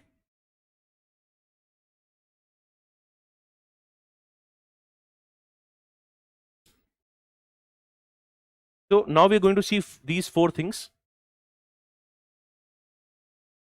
First one is direct democracy. The idea of direct democracy is what? Direct participation of people. But the problem is, in a big populous country like India, people cannot participate directly, which is why we move to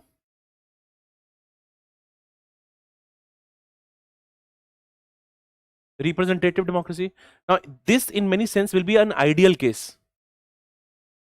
Now, when I'm saying why an ideal case, because ultimately democracy is empowerment of the people.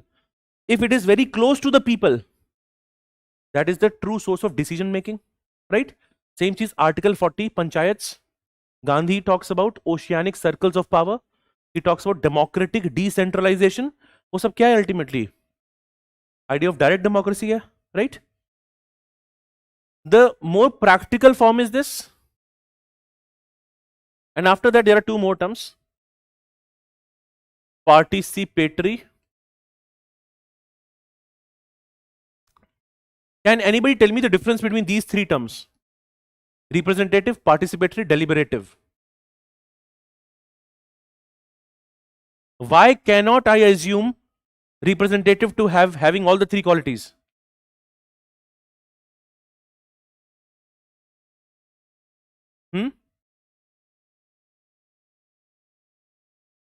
No, do you understand my question? My question is why I have 3 different words? Aren't all of them just doing the same thing?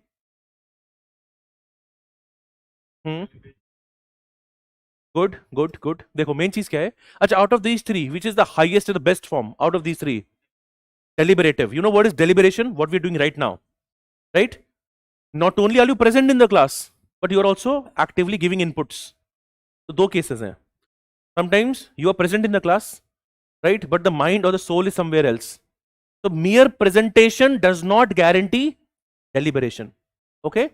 Second is representation. Representation will be the most basic form, right? People have ultimately given vote. Your MPs and MLAs are elected. Now people come after 5 years, they will again vote. People don't really care what happens after that.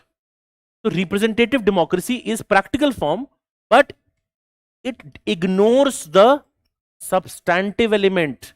So this will become what? Procedure. Democracy being reduced to a procedure. These two are more substantive.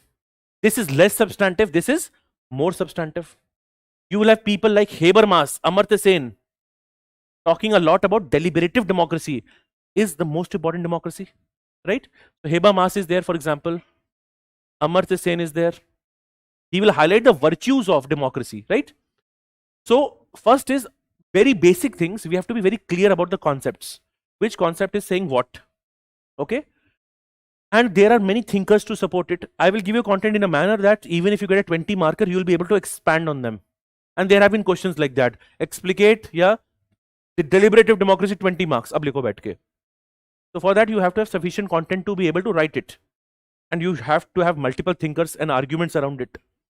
And whenever you write, for example, if the question is on deliberative, always compare it to participatory and representative. If it is participatory, it is better than representative, but it is not as good as deliberative. So I can always use a sense of comparison while writing these answers or comparing these concepts. And in democracy, again repeating, you have to bring in these keywords, procedural and substantive. We have to go towards substantive. So if representative democracy only aims to be or ultimately only becomes procedural, I have to talk about its essence as well. Yes or no? Can I say this? Right? Okay, so let's come to the first section, that is direct democracy.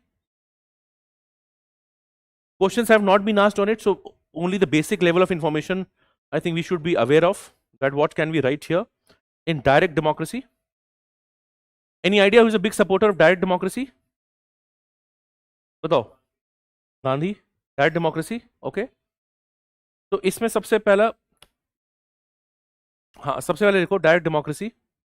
I'll tell you a couple of scholars who actually highlight its virtues, and then after that I'll tell you other things around it, okay.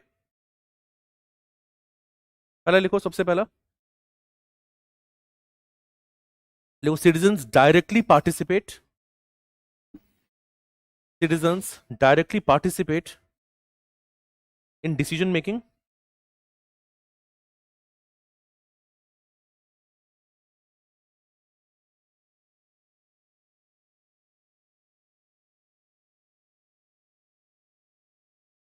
Directly participate in decision making.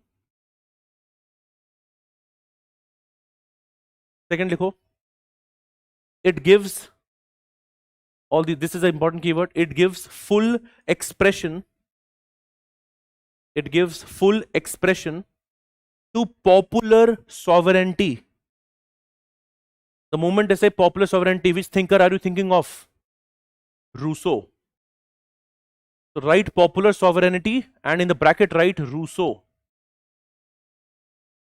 It gives full expression to popular sovereignty, Rousseau. Now write, just we'll write one more line for Rousseau, right?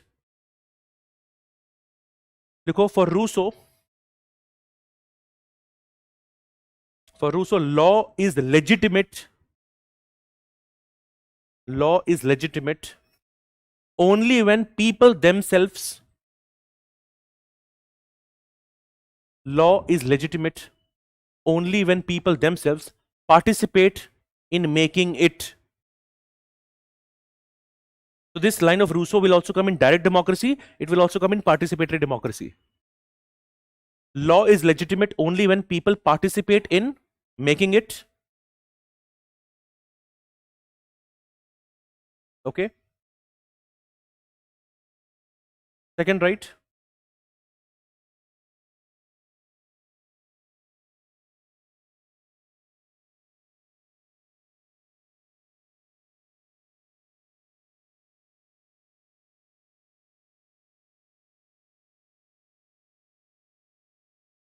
however, it faces challenges, which means direct democracy faces challenges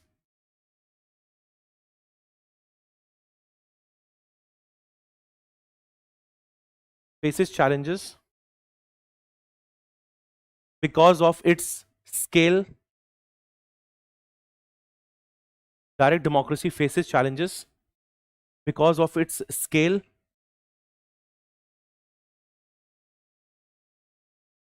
and representative democracy is preferred.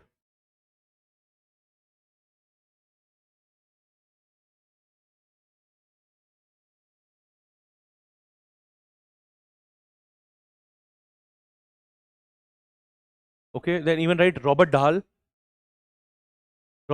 argued direct democracy is difficult. Direct democracy is difficult in large modern societies. Difficult in large modern societies. Hence, modern democracy becomes polyarchy.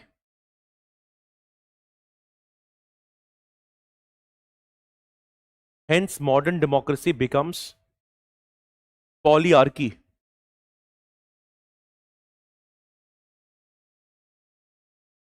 Next, you can also write Mahatma Gandhi.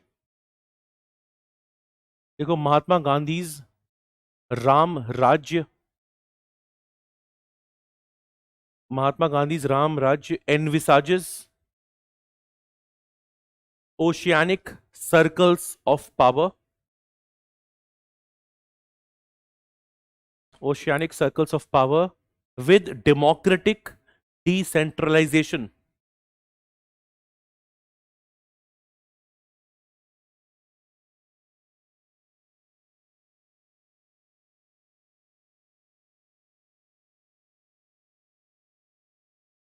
Okay.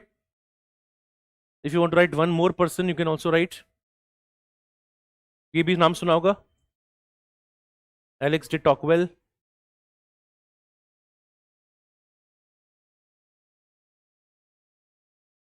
Just write one.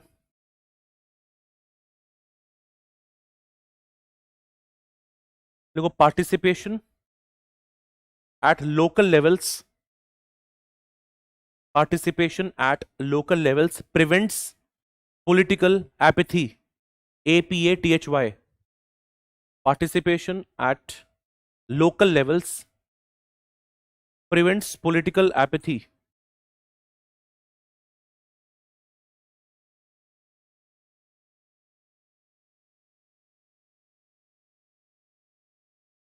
Yeah, we can talk about concentration of wealth and power. That is also in Marxist analysis, so we can have that also here. Okay. Again, understand, I have told you, direct democracy में some thinkers will be common with participatory, right? Because ultimately, if you have direct democracy, you have to participate. Okay. So this, whatever you study here can also be at least mentioned here. So ultimately, what is the idea of direct democracy is ultimate rule of the people, right? But you have problems in doing that. It is not going to be directly applicable. It can also descend into chaos, anarchy. All of these things can also happen. The threat of mobocracy can also happen. In fact, Alex de Tocqueville also warned about, one is the tyranny of majority and ultimately the threat of mobocracy. Because yahan pe you are believing that the people will have a wise rule. People will have rationality. This can also get contested, yes or no? So here just maybe write for your reference, mobocracy or tyranny of majority can be threats to direct democracy.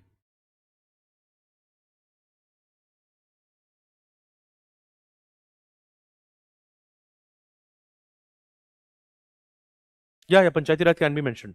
Can come, yeah. In fact, the reason I mentioned Tocqueville talks about local self-governments also. And even Gandhi talks about local governments, ultimately Panchayati Raj. So this can be an example. Or yeah, tyranny of majority. वो democracy में हमेशा threat है, tyranny of majority. Constant threat.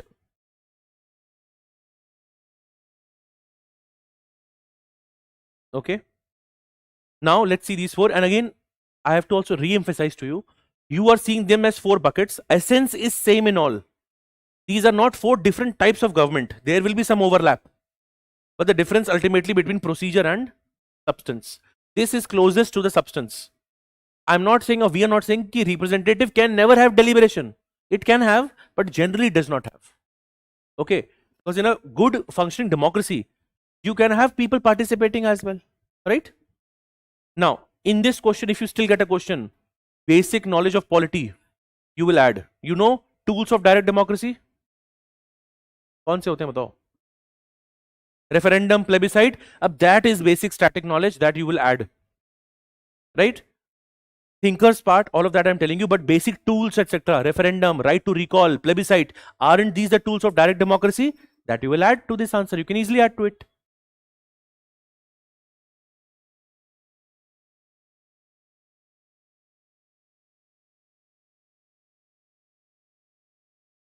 Now let's come to representative democracy.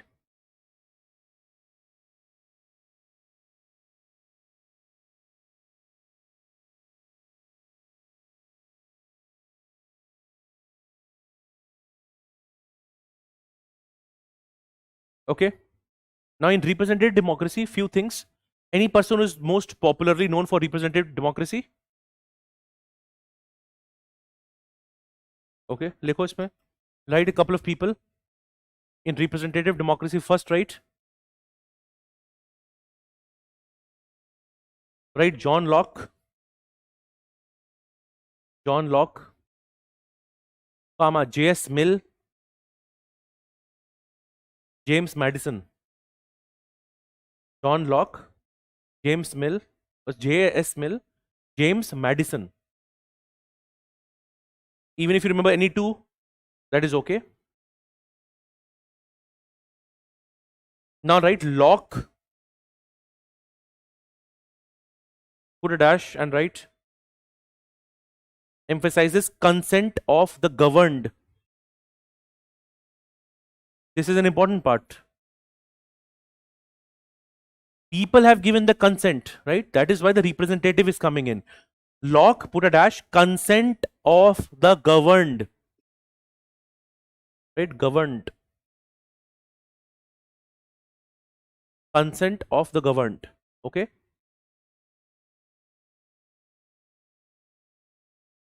Where citizen elect representatives. Where citizen elect representatives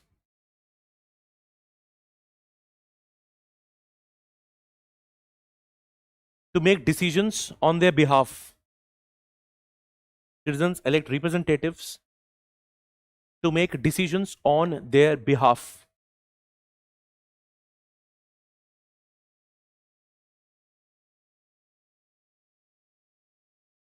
Next, right? In this, as just a mini point, take off features. Put a dash. We'll write 3-4 keywords. What are the features of representative democracy? बताओ क्या होते हैं features? Right, basic points है लिखो. So first लिखो ROL, rule of law, comma regular elections. Third, very obvious, elected representatives. Elected representatives and delegated decision making. What is the meaning of delegated decision making? Consent of the governed. We have given the power to the representatives to make their decisions on their behalf. कौन से keywords देखे हमने? Rule of law, elections, then elected representatives and delegated decision making. You can easily expand on all of them. Okay. Now I want to ask you, what is the merit? लिखो next, लिखो इसमें. One feature, we'll expand on feature. You've already mentioned what is the core theory, the scholars associated. Next, you can also tell the merits. This is how you will structure. Let's say sometimes a question comes and I'll tell you sometimes अगर एक question सिर्फ इतना लिखा है deliberative democracy खत्म कुछ भी नहीं है, how will you structure that question? You will tell the essence, the thinkers, tell some of the features, tell its merits, tell the criticism, conclusion. And there will be questions sometimes like this. Okay? अब देखो इसमें क्या लिखा है? Features of representative democracy. You cannot directly start the features are 1, 2, 3, 4, 5. No. Start with the people, their idea, then tell the features, tell the merits, criticism, conclusion. समझ में आ रहा है? चलो, we were talking about merits. You tell me what are the merits? Yes, देखो, first is practical. I'm just telling you the keywords. You can expand later. Practical, comma. So practical is 1 point, specific. Second, देखो, efficiency in decision making. It is practical, it is efficient in decision making.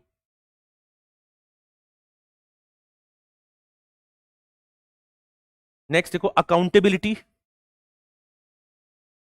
Accountability.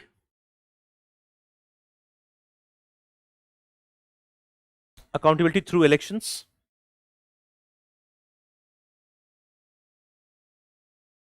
Okay. Now write a quote.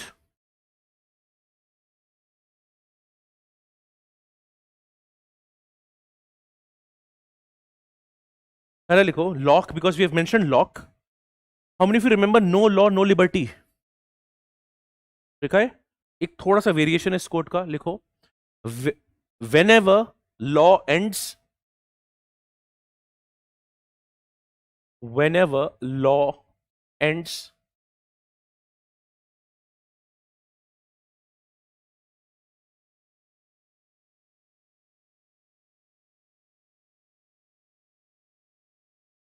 you can also link it to the core feature rule of law.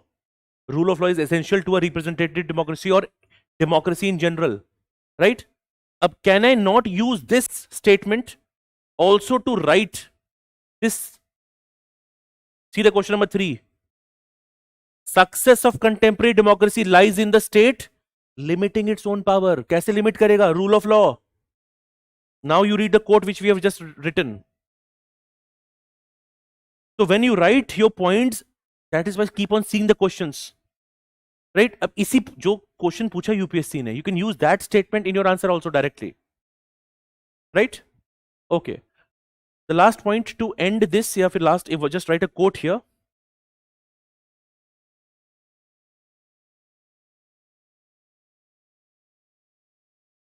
If you are falling short on space in a box, use the other page.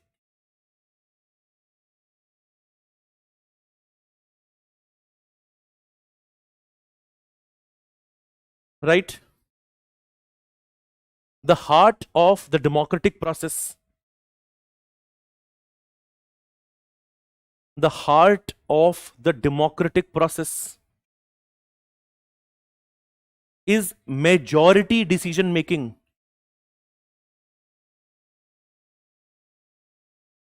Heart of the democratic process is majority decision making. And if that is not preserved,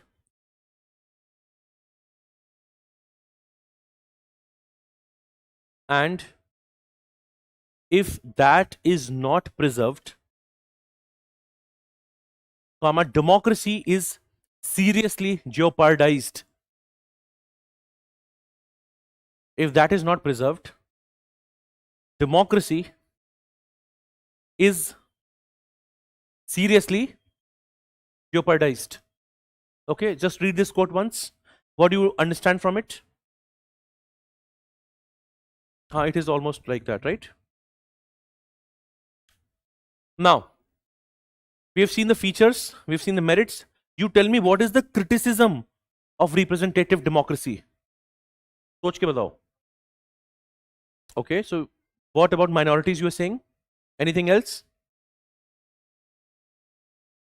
Criticism of representative. आपके सामने है. Less participative, less deliberation. So it is procedure, but it is not substance. These will all be the limitations. So just write down limitations.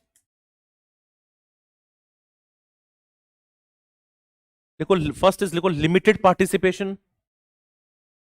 Second is limited deliberation.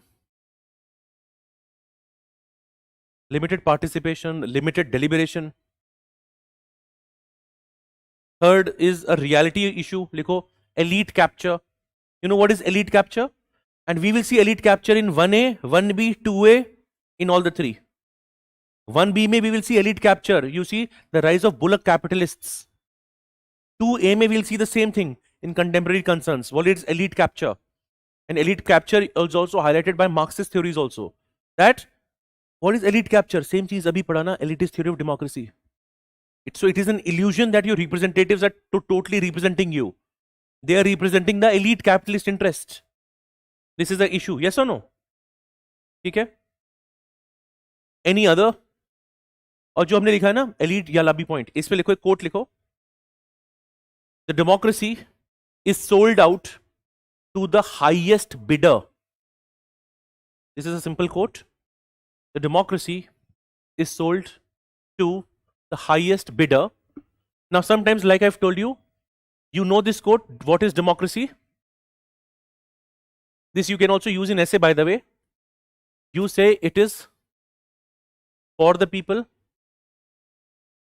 by the people, of the people, but it gets transformed.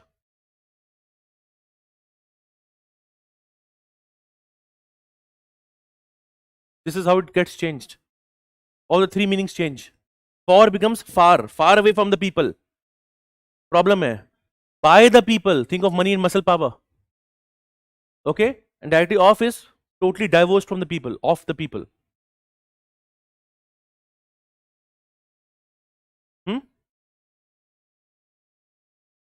Which one? This one?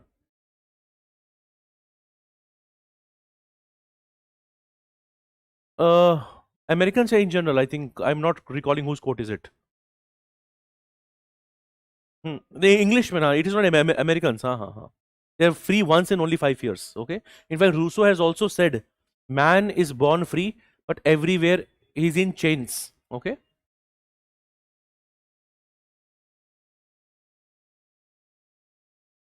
So all these can be ultimately what? You can use them as quotes. And democracy as a theme for essay is also important. So whatever we are doing today, आप essay में भी use कर सकते हो अपने लिए, right? Because you'll get something on this sort. Clear है यहाँ तक? Now let's come to the last two. So again, if you get a question on representative, how would you end it? End with Macpherson, highlighting this is more procedural in nature. It has to be made more substantive. Or you can say representative democracy, to realize its full potential, should become participatory and ultimately deliberative. इसीलिए मैं आपको ऐसे दिखा रहा हूं that from here you ultimately want to go here and ultimately you want to go here, right? Now, sometimes there is a confusion, again I'm telling you, between these two. Are these two terms mutually exclusive? बताओ.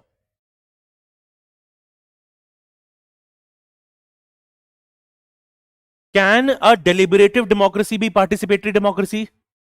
It can be. Can a participatory democracy be deliberative? It can be. So when you are seeing this, remember there can be a functional overlap between both of them. Okay? Now, if I'm only talking of participatory, conventional knowledge tells us that mere participation does not guarantee deliberation. I'm saying this. सिर्फ participation deliberation नहीं है. But if I say deliberation, it automatically means participation तो है ही. But it goes one step beyond that. Right? Again, think of this. Let's say everybody goes to a movie hall. You see the movie. Okay? You are participating in the watching experience. Deliberation is only, let's say, 5 people will discuss later after the movie. What was the scene? How was the background music? You are criticizing it, appreciating it. So deliberation is a very important act. Okay? Now, why is deliberation important? I want to ask you. Now, I will link this to your theories. Okay? How many of you remember man is zoon politikon? We will start with Aristotle first. Aristotle said man is a social animal and ultimately man is a political animal. Man is zoon politikon. So one is, Aristotle says this. अभी लिखेंगे इसको थोड़ी सी देर में. How many of you remember Hannah Arendt? This year a question came, which is a question which repeated 6 years back. Hannah Arendt's conceptual triad of, बताओ, labor, work, action. Okay, this we've already covered in Hannah Arendt's wali class. She talks about 3 things: labor, Work, action. What is action for Hannah Arendt? Ultimately, participation in civic affairs. But participation can also ultimately lead to deliberation. And for both Aristotle and Hannah Arendt, participation in political affairs, public realm, is the highest form of human action. Is that correct? Okay. Other than this, deliberation, many people will talk about. Okay, not just Aristotle and Hannah Arendt. Habermas, who recently passed away, was a big champion of deliberative democracy. Right? Amartya Sen uses the term public reasoning. He says that good laws can only come after public reasoning. What is public reasoning? Which means people have given their inputs, criticisms, then only good things can come.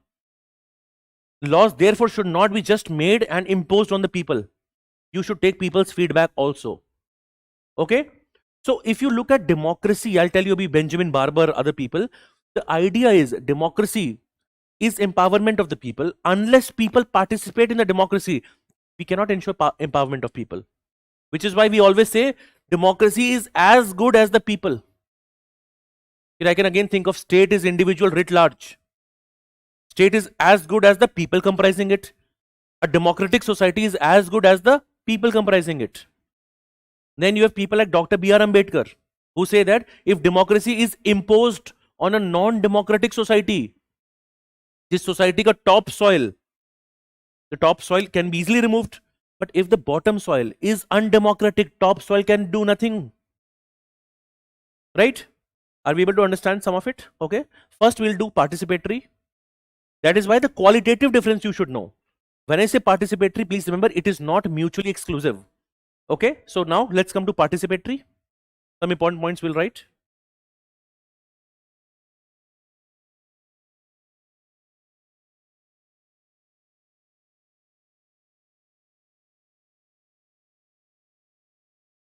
It highlights people's participation.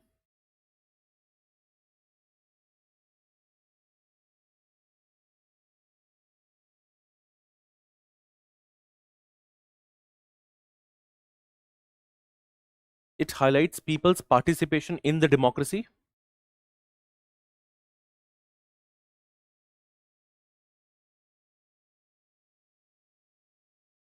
Next, right? Now I'll give you some of the thinkers who have talked about it. A couple of thinkers may also overlap, so don't worry about it. सबसे पहले लिखेंगे the main person who talks about it is Rousseau. Rousseau says, लिखो सब first is Rousseau. Now I'll write the quote, लिखो British people are free once in 5 years. British people are free once, only once in 5 years.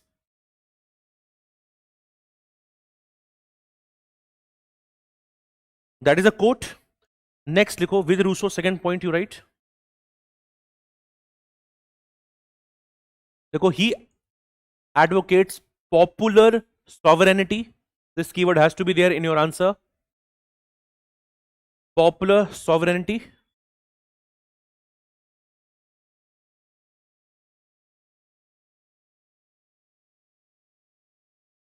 Which is perpetually retained by the people. Which is perpetually retained by the people.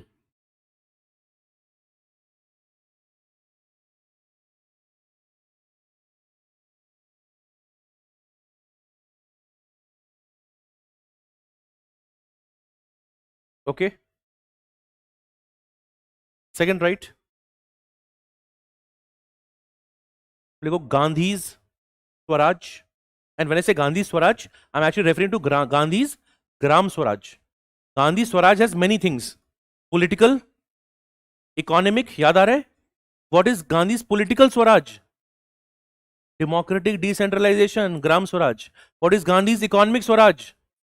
Think of charkha, think of bread labor, think of Swadeshi, think of trusteeship. Yes or no? So when I'm saying Gandhi's Swaraj, in that I'm actually meaning Gandhi's Gram Swaraj, wherein the people will participate. Where do the people participate? Gram Panchayats. So I'm just mentioning the keyword. I hope you'll be able to expand on it. Right? Next, right? Now I'll give you some of the thinkers who have talked about it. A couple of thinkers may also overlap, so don't worry about it. सबसे पहले लिखेंगे the main person who talks about it is Rousseau. Rousseau says, लिखो, British people are free once in 5 years. British people are free once in 5 years. Now I'll write the quote, लिखो right? Next likho M.N. Roy's. I'll give you both English, which means Western, as well as Indian. So you'll have a diversity of points. Second will be M.N. Roy's radical democracy. Now, M.N. Roy's radical democracy says that people have to be participating in the democracy. Right? M.N. Roy's radical democracy again highlights the participative element.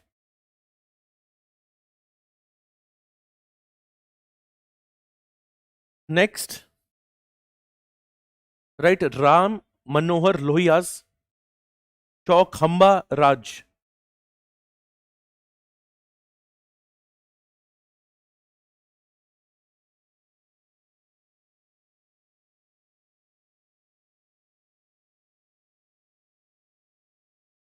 Ram Manohar Lohiya's Chaukhamba Raj.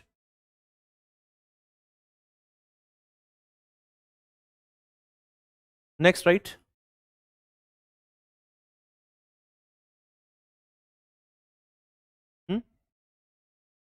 Ultimately, people have to participate. Okay. In fact, Ram Manohar Lohiya also is again a champion of people participation in general in a democracy. Okay. His views also very closer to Gandhian views. Idea is people should participate. Okay.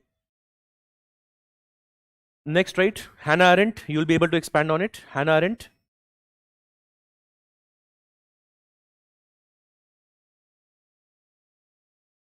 And the moment I say Hannah Arendt, goes without saying Aristotle and Hannah Arendt will go together. Okay, you can bring in Aristotle, later on bring in Hannah Arendt, or you can directly bring Hannah Arendt. So that is something that you can do. Okay, so Hannah Arendt is also a supporter of participatory democracy, and you will use the concepts that people acting in concert. Okay, you know the keywords. Her conceptual triad of labor, work, and action. And action is what? Participation in the public realm. Right? Use these keywords. All right. Last likho. Macpherson, and put a dash in, right? Without giving people space, we reduce democracy. Without giving the people the space, we reduce the democracy to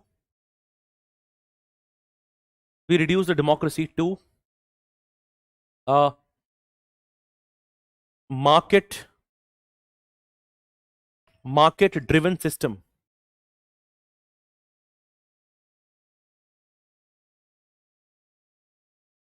Reduce it to a market driven system.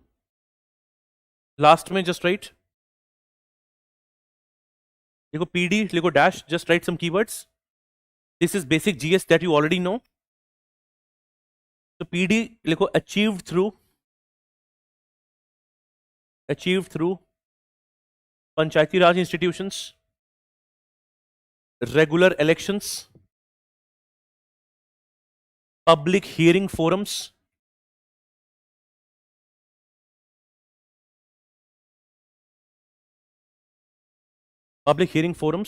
okay, and broad-based political parties.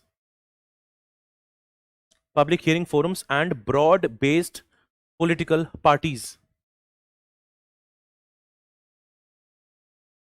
Broad-based political parties.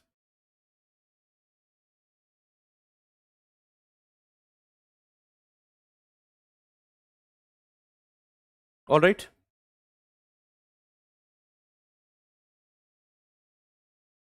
What will be the criticism of this? I'm not making you write it, but what will you write it in the criticism? Simple hai, participation does not guarantee deliberation. So this question will always end on the virtues that deliberative is going to offer, right? Which means that participatory democracy can sometimes be more procedural and less substantive. This will be our overall criticism. Fine. Which means now we move to the last part, deliberative democracy.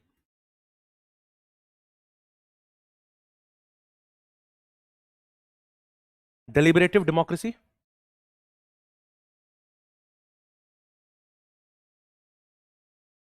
Now here you have to remember a few things. Okay.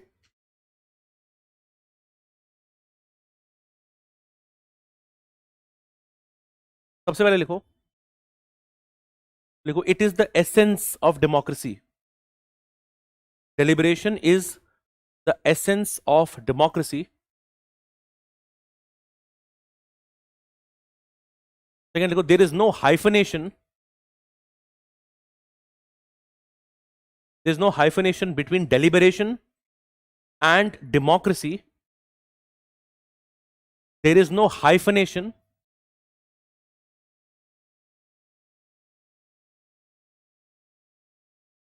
There is no hyphenation between deliberation and democracy, as democracy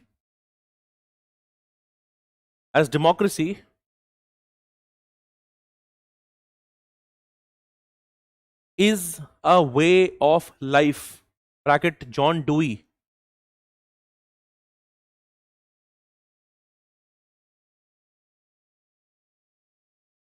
John Dewey. Okay. Now next, right?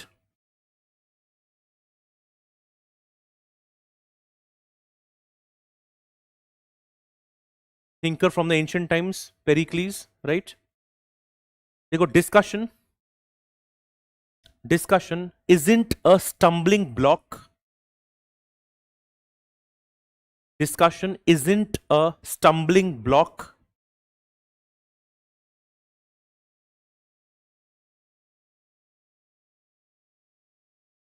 Rather indispensable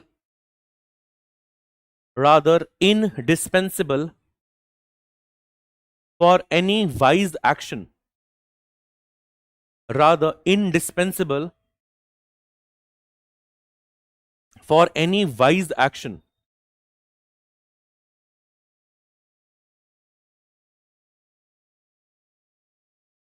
Okay, what is the meaning of this? Discussion is important in a society. Even if discussion takes time, it is going to give you meaningful returns, right? Second, right, Aristotle. अब देखो Aristotle's idea. Does Aristotle believe in wisdom of philosopher king? What does he say? Rule of law. And he says law is reason without passion. Do we remember this? Law is reason without passion. Why does Aristotle support deliberation? Because he will say individual decision making is far less effective than collective reasoning. If the people come and participate, they do deliberation. So collective reasoning is far more important than individual reasoning. That is also right. Right, Aristotle. So लिखो collective wisdom and inverted commas में reasoned action. Collective wisdom and reasoned action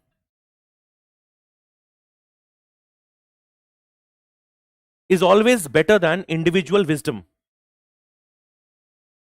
It is always better than individual wisdom. Always better than individual wisdom.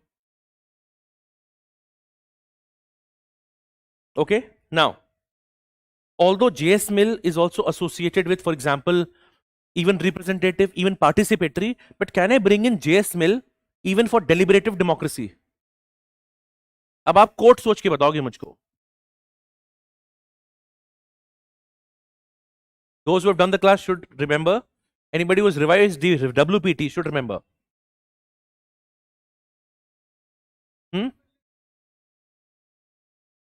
Think of a quote.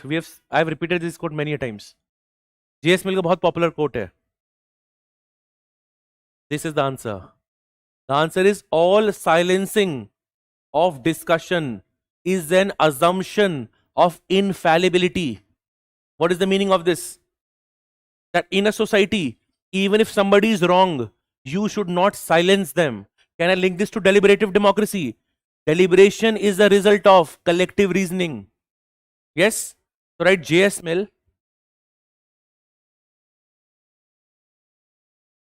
And I'm giving you quotes which you can definitely expand on. So let's go. All silencing of opinion or discussion, all silencing of opinion, discussion is an assumption of infallibility.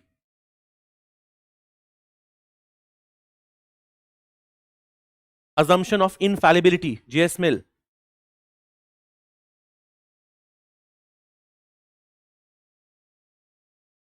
Next come John Rawls, which we'll be doing very shortly.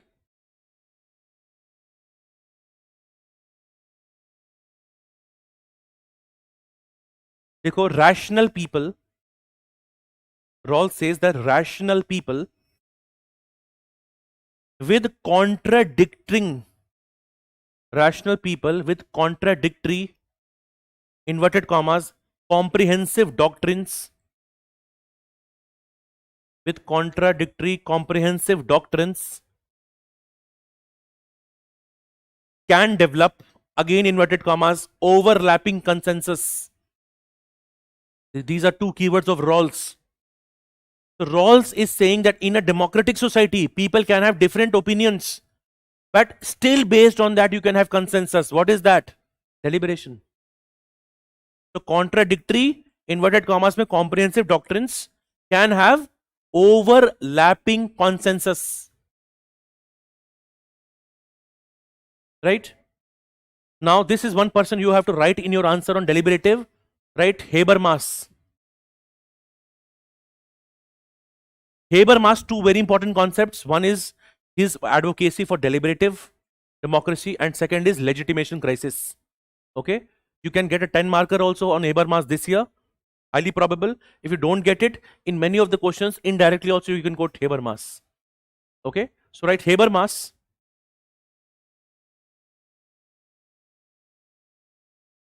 Put a dash and write it in a way I'm telling you. Likho, in a communicative democracy,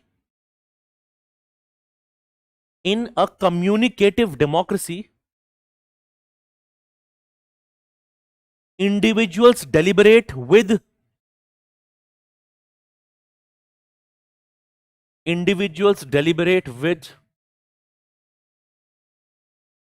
ideal speech through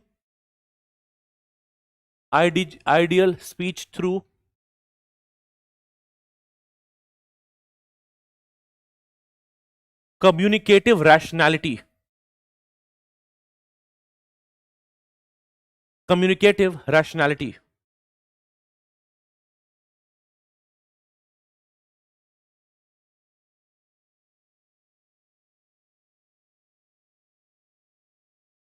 ठीक है? So he actually is going to support what people should deliberate together in a communicative democracy. Ideal speech is ultimately what, when people are discussing things. But these are the keywords that he uses. Communicative rationality. Okay. Without any coercion. And isko likho, without any coercion. Coercion means force. Without any force. Okay. Now we will end it with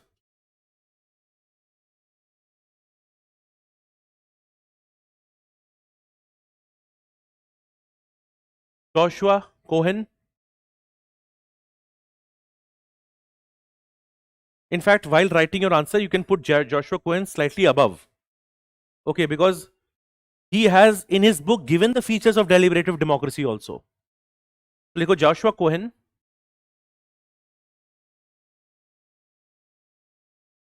has outlined the features of DD, deliberative democracy.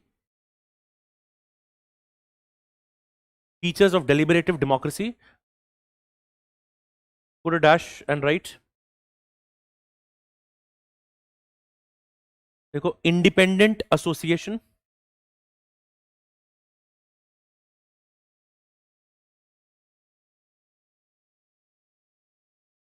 Comma. Non-coercive environment.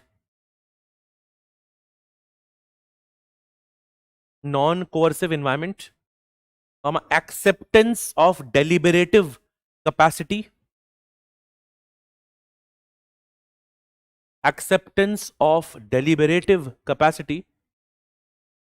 And pluralism.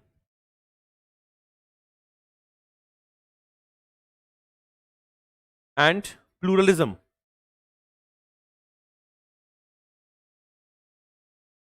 Pluralism. Okay. Now, go through these scholars, right? Prioritize them. But if you get a question on deliberative democracy, it should be structured. ऐसा नहीं है कि सिर्फ आप scholars ही लिख रहे हो बैठ के. You have to have some arguments also. Main argument क्या है deliberative democracy का? The reasoning is important. It ultimately makes democracy from procedural to substantive. That should be the thread, and you should write. And remember, any form of democracy, even deliberative, will also have its lacunas. So your answer should also have the criticism of deliberative democracy. अब आपके हिसाब से what will be criticism of deliberative democracy? अब इसमें I will tell you couple of points which are common to participatory also and common to deliberative also. One thing that will always be common is elite capture. Even though we are saying everybody is deliberating, the elites have more powerful voice. Second will be feminist critique will also come in. These democracies have excluded the voice of women, and we can also say excluded the voice of marginalized. So a true democracy kya hoga? When everybody has a voice. So that can also be there. So at least 2 or 3 criticisms. So one is elitist criticism, one is women, right, or subaltern voice is missing. What will be third? Third ये भी हो सकता है post colonial type of critique, that it assumes this to be the ideal type. It does not acknowledge other cultures and their values. This also has a liberal bias to it. Yes or no? Right? So write criticism, and this will be common for both. Don't prepare criticism. See, if the question is on participatory, one obvious criticism is what? It does not have enough deliberation. That we are assuming already. But kuch common points हैं, couple of them you can write. सबसे पहला लिखो elitism, and just put a dash and write. लिखो the preference, especially deliberative में problem क्या होगी? The preference for skilled communicators.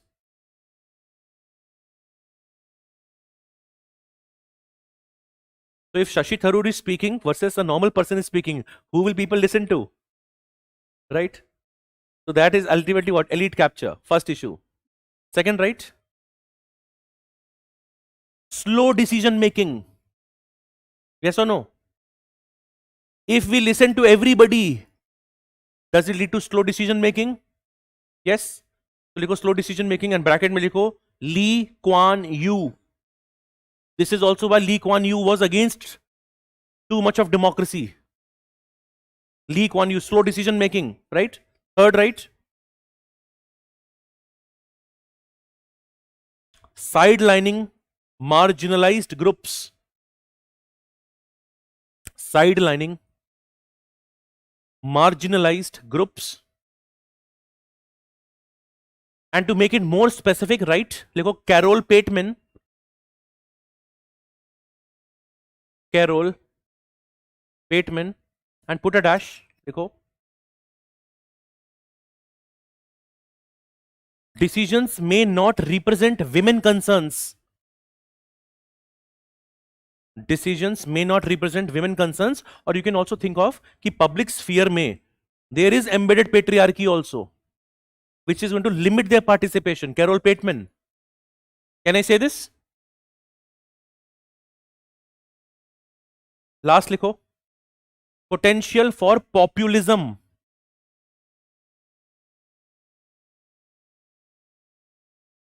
Potential for populism, and people being swayed by emotional speeches. People being swayed या manipulated by emotional speeches. Bracket Hannah Arendt in her book on origins of totalitarianism.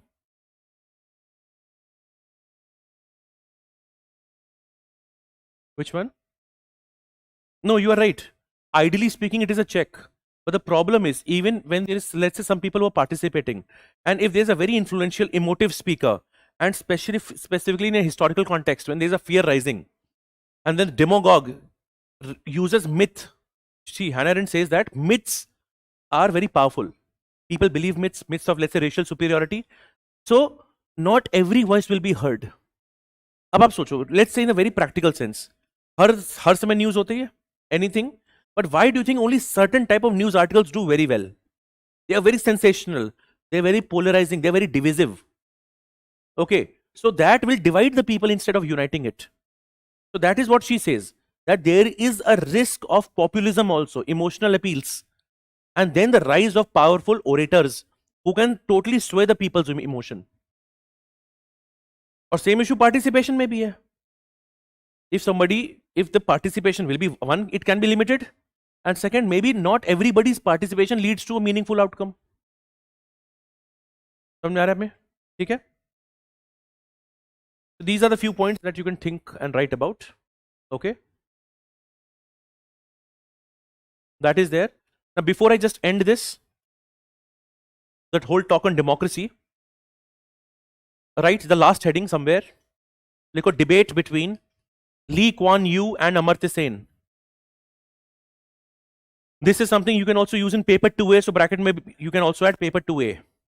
Debate between Lee Kuan Yew and Amartya Sen.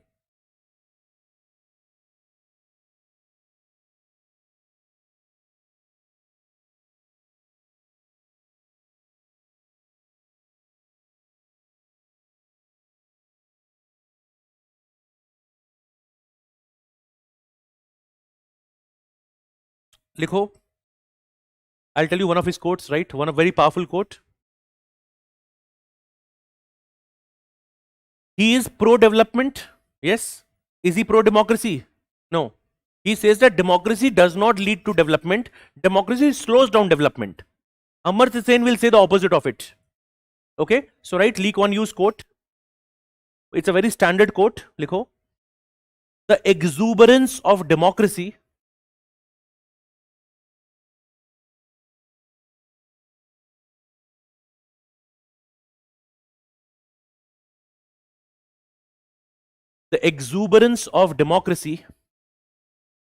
leads to undisciplined and disorderly conditions. Undisciplined and disorderly conditions which are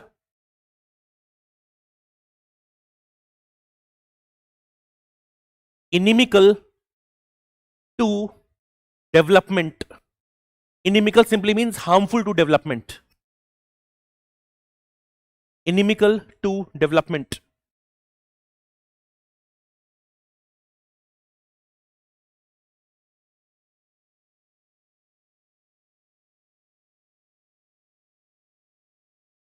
Just read this and you tell me what it means.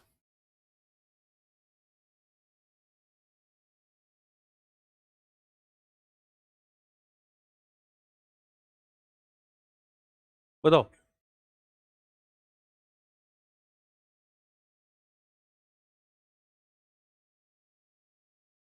He uses two keywords. Democracy leads to what? Undisciplinary points and disorderly. It means democracy, everybody has a voice, there's too much of chaos. Which is why he will simply say, go for centralized planning. In fact, he was inspired by Chinese model of development. And he will almost have the same model of development in Singapore. In fact, he said, if India adopts democratic model, India will not have development. In fact, if you recall, before our 1991 reforms, we had a very popular term, Hindu rate of growth. There was a lot of stagnation that was there. How many of you know this term? Hindu rate of growth. What is that Hindu rate of growth?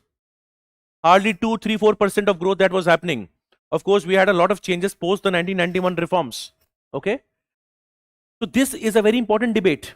One view says that development and democracy cannot go together. Another school says what? Development and democracy are two sides of same coin. That is the view of Amartya Sen. Now, in exam, you may not get this heading what I have told you. In the exam, the question can be, examine the relationship between development and democracy. This is where this debate will come in handy. So write this question somewhere in this heading or somewhere. Examine the relationship between development and democracy.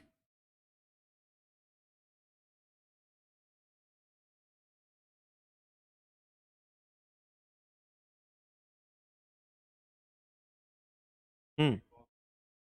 We can use it, yeah. Even FW rigs, all these theories, you can easily use it.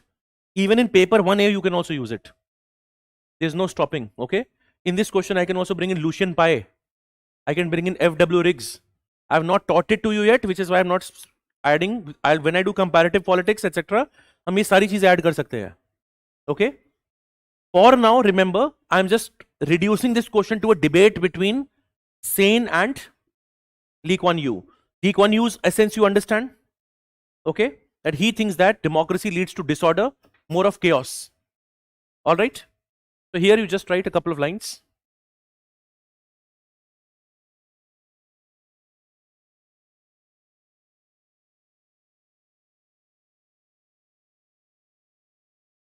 लिखो, Lee Kuan Yew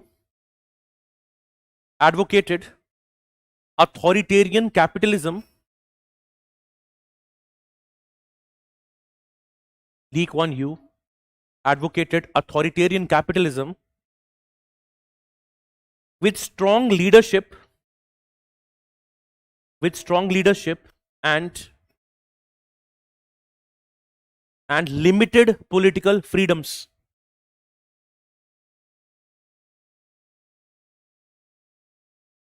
Limited political freedoms.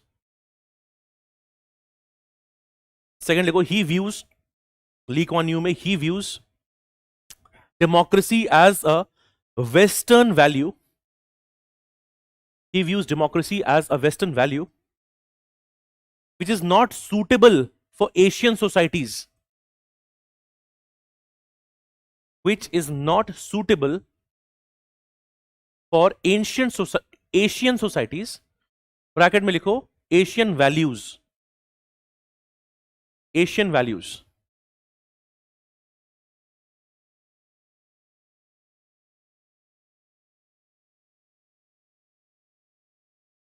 And remember, Singapore's growth was based on his own model, right? He was there for a very long time. Now come to Amartya Sen.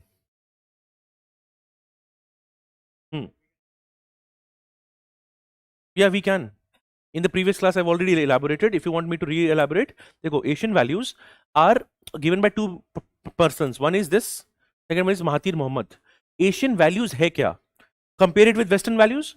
Western values, for example, will talk about individualism. They will talk about solidarity. Individual rights, group rights.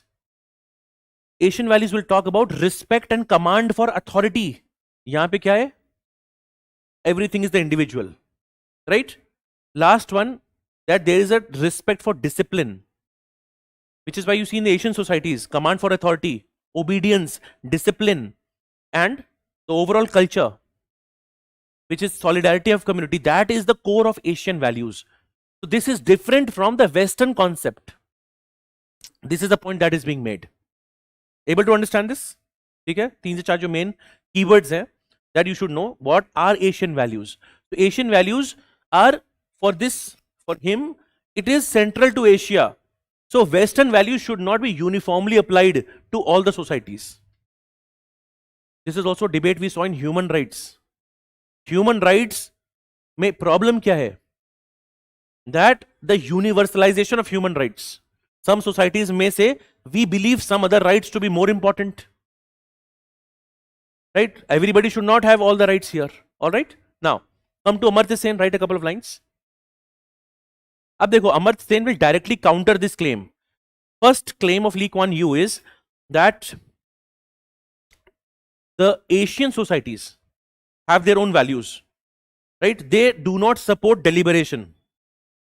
तो लिखो, Amartya Sen in his book Argumentative Indian. Book का क्या नाम है?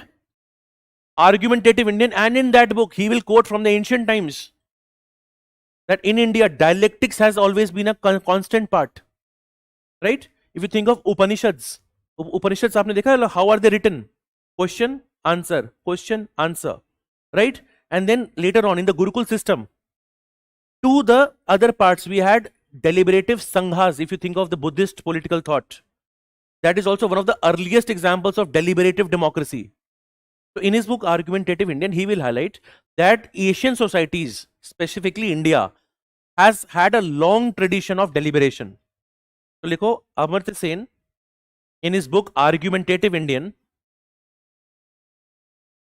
has highlighted India's rich tradition of deliberative democracy. India's rich tradition of deliberative democracy. लिखो bracket में, dialectics in Upanishads, dialectics in Upanishads, comma, Buddhist Sangh, Sangha, Sangh,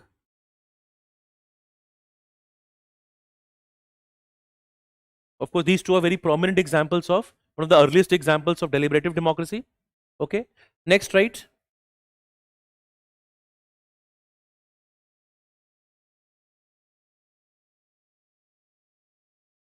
They go for Amartya Sen. For Amartya Sen, democracy is essential. Democracy is essential for two reasons. Democracy is essential for two reasons. Dekho, this also you have to understand. Amartya Sen says that, of course, there is an instrumental value of democracy, but there also happens to be,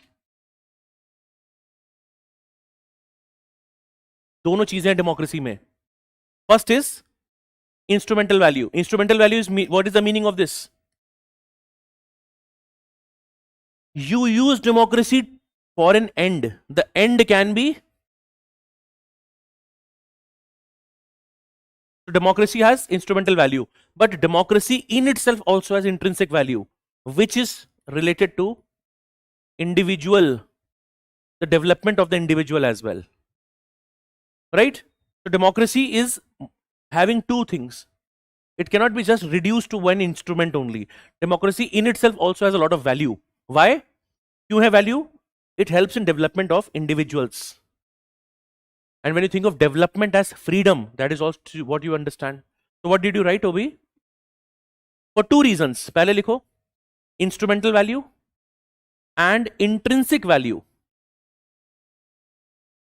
Instrumental value, if you want, you can write it in the bracket. Sustainable development. Sustainable development. And for intrinsic value, you can write, for protecting individual freedom. Democracy is also important for protecting individual freedom. This is actually one of the most important core argument that Amartya Sen uses, that you can use. Just like John Dewey says democracy is a way of life, for Amartya Sen, democracy has two things. Some people only think of democracy as a political system or as an instrument to have development, but it goes beyond that. Democracy helps individuals to grow, thrive, and survive. Democracy is important for the development of the individuals. That is also a very important part, very important aspect.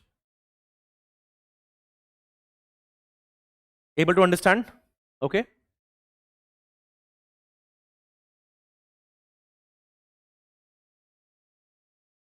All right. Last लिखो इसमें for Amartya Sen, right? Because democracy leads to long-term development. Democracy leads to long-term development. Full stop, right? Democratic institutions address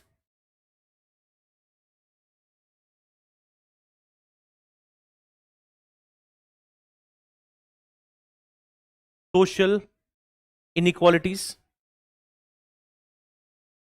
Social inequalities.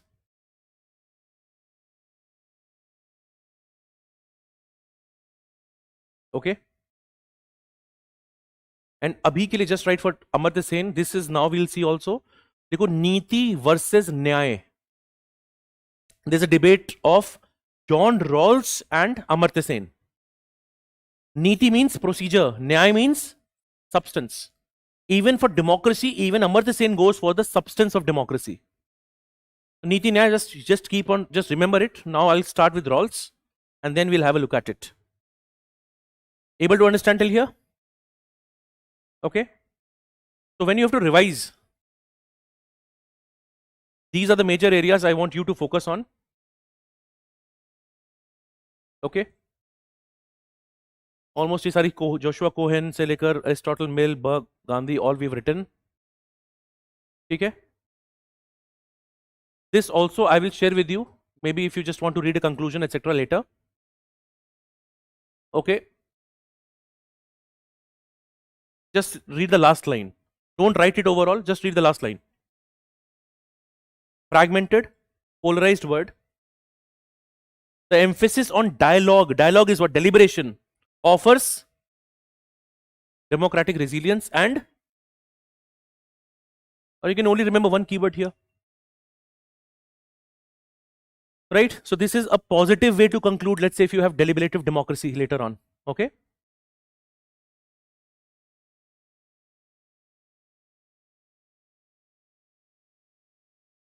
And while doing this, we have not left out any dimension in our discussion. अब आपको इसी को, whatever points you've written, reread them, go through the PYQs, structure the PYQs. This unit, entire unit is done. Democracy. The theories of democracy, representative हो, चाहे participatory पे सवाल है, या deliberative पे है. I've even gone one step beyond the debate of democracy and development. Amartya Sen and Lee Kuan Yew. Even if it is not directly asked, you have sufficient fodder. Even tougher questions on democracy you can write. Second, when I do paper 2A, there is a topic, then I will do things like democratic backsliding. Even last year we had done in our classes the questions on the rise of the far right or extreme parties. Not only the parties we had also written leaders.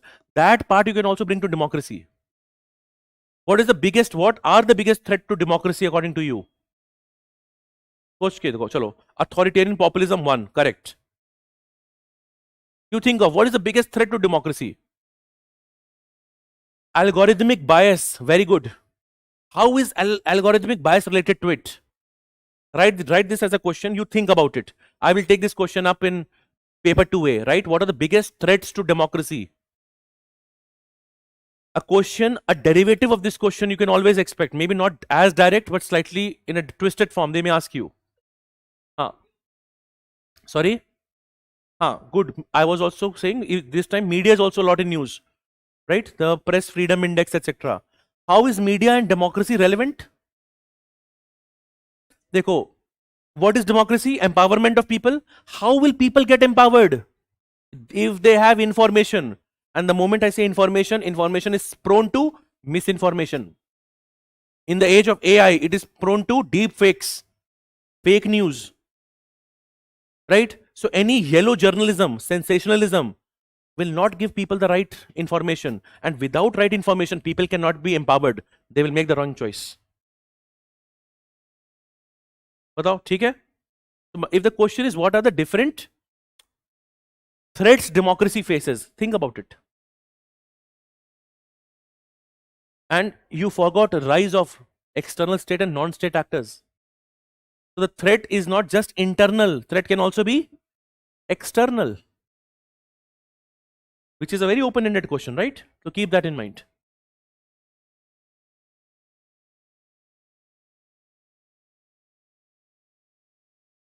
ठीक है, अब जैसे एक और चीज है, democracy is not a static concept, it is a dynamic, contested and evolving process.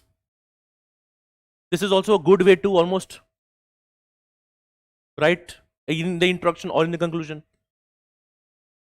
So here you should be smart enough. ऐसा नहीं कि पूरी 4, 4, 5, 5 lines you'll remember. Whatever you think, अच्छा, this is something I can use.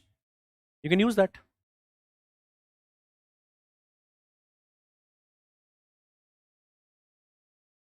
Sometime back, UPSC had asked you a question, trace the evolution of Western political thought. Other question is trace the evolution of democracy. This is the best way to introduce it.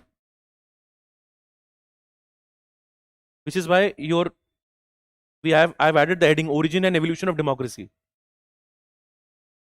To give you a comparative perspective. पता हो कि यहाँ हुआ क्या क्या है, right? Okay.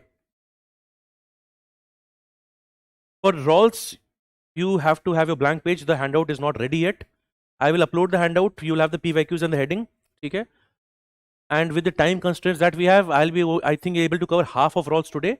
When we meet in the next class, most probably day after tomorrow, remaining part of Rawls and Power will be completing. Okay.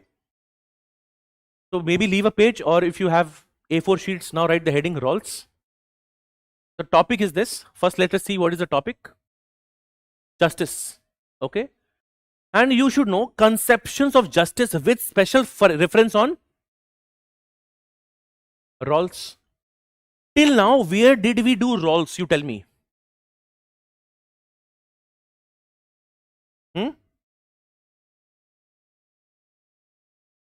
Chalo, I give you a hint. I discussed Rawls in my very first class. Very good. Resurgence of political theory. Right? We had seen decline of political theory. In the resurgence of political theory, we had mentioned the revival of political theory is also often attributed to Rawls. Which book of Rawls? The most famous book?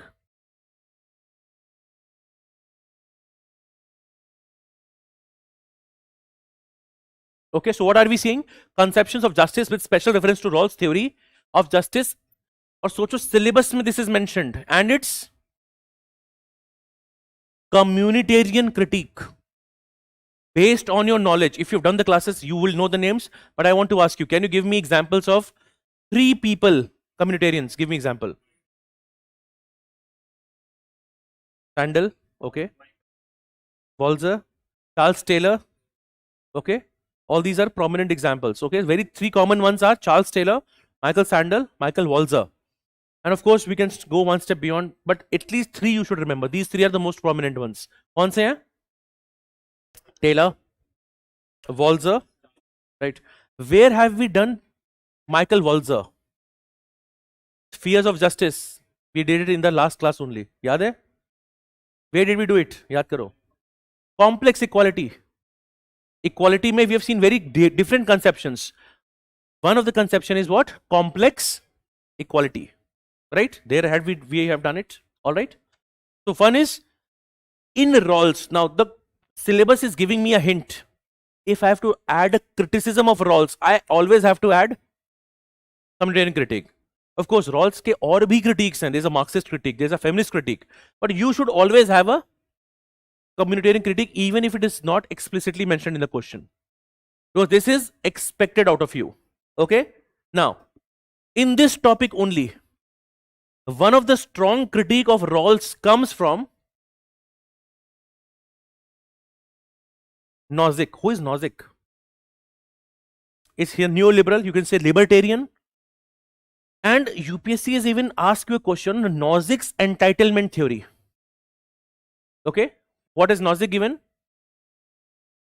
In some of our lectures on neoliberal, we've also discussed this briefly. But in this particular part of Rawls, I'll be completing this as well.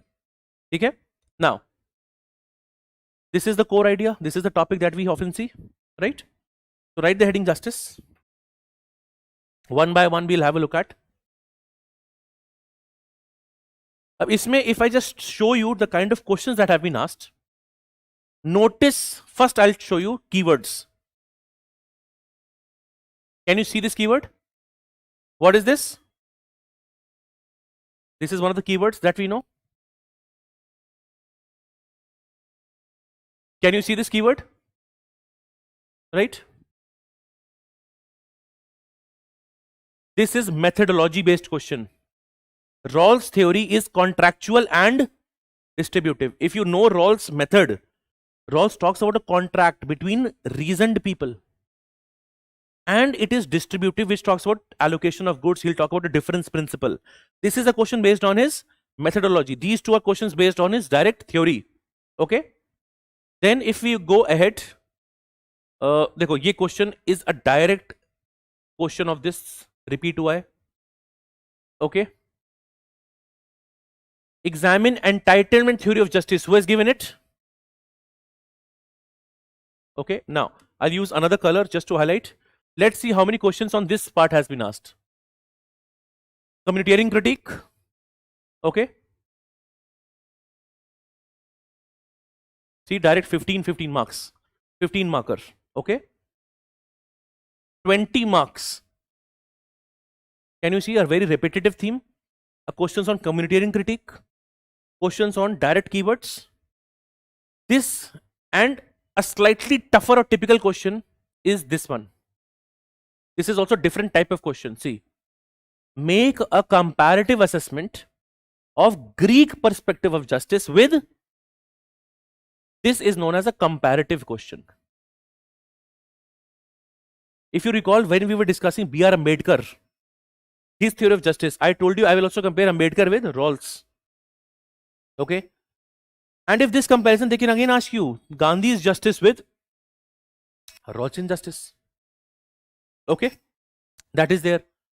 Distributive justice, this is a relatively easier question, not that difficult. Discrimination, democratic equality, this also talks about his second book, by the way, Political Liberalism. So you have to know Rawls. Okay, this is not that easy a question. Argument for democratic equality, because you have to know Rawls in and out to answer this. But other than this, if you see the range of questions, broadly speaking, one needs to know the communitarian critique. If they've asked you original position, you also need to know veil of ignorance. You need to know what is lexical order, basic keywords that we talk about. They've already talked about difference principle, etc. So if you just analyze the PYQs, okay, we know to what extent we have to cover. I need to know Rawls theory in and out. I need to know the criticisms of Rawls theory also. That is what is expected. Okay. Now, here you are not expected to know justice of all the other thinkers. Partially, if you know, for example, if you know Plato's theory of justice, you anyways know that. You know Aristotle's theory of justice, Plato. Just if you know that, you can also address this question as well. Okay. Comparative assessment here. All right. Now, if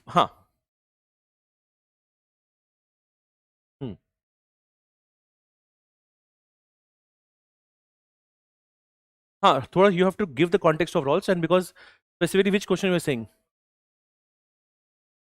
Examine the communitarian perspectives of justice. Okay, you can take a reference of Rawls, but briefly, but help and mention their perspective in more detail. Okay, that you can do. Okay, because see, communitarian perspective will directly criticize, especially this part. Liberal self is atomistic to individualistic, unencumbered self. What Walzer has to say, yes or no? उसके हिसाब से अपना answer बनेगा, ठीक है? But core demand ये होगी, ये this is the core demand of the question, right? हाँ, of course they will also be criticized. Their point is not the most, it is not beyond criticism. Is that clear? Okay, so this is, I think, a snapshot of Haywood. लिख लो, चलो, I'll make you write a couple of lines first and then we begin one by one.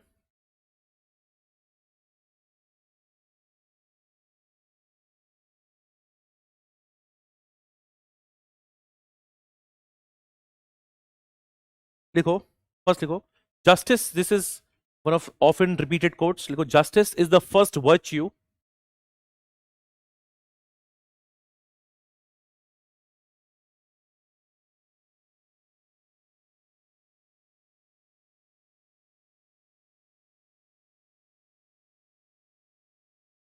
justice is the first virtue of social systems. Justice is the first virtue of social systems like truth is the first virtue. Truth is the first virtue of system of thought. Truth is the first virtue of system of thought. Again, I am repeating, justice is the first virtue of social systems, like truth is the first virtue of systems of thought. Okay, what is the meaning of this? Can anybody tell me?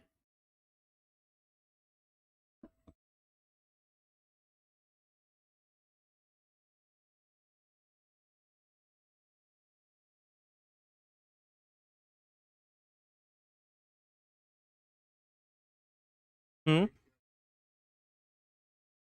Hmm. This actually also tells you the importance of this value. Okay, truth is essential to any social system, right? For example, Gandhi says, "My experiments with truth," and he says that all the quest is ultimately to reach truth. Similarly, in any social system, justice is that important principle. In fact, if you have read about the Republic of Plato, in Republic we say justice is the architectonic notion in Plato's Republic. Second point, likho. Justice is the architectonic notion. Justice is the architectonic notion of Plato's Republic. In fact, the book of Plato, the main core concern is what? Justice, arriving and finding the principles of justice. That is the main core concern in Plato's Republic. Very important point. All right. So this point I'm saying that justice concern is so important that in the ancient Greek thought, for Plato it was the primary concern, and in the modern political thought, even for Rawls, what is the core concern for Rawls? Justice. Okay. Now, before I begin explaining to you Rawls, I want to ask from you, why is Rawls revered to be such an important thinker in the modern political thought? Itni badi, what is the main contribution of him, or why do you think he's such a tall figure?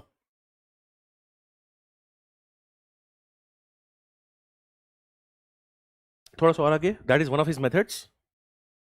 Agree with him? Okay. Everybody agrees with him. He's given a good answer.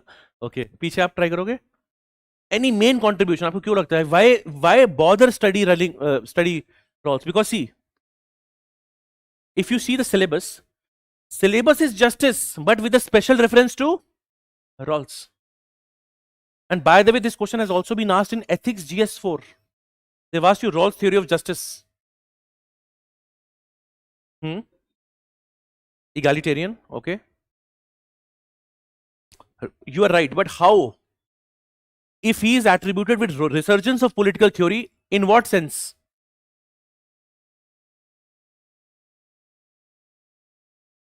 There are so many people who have theorized about justice.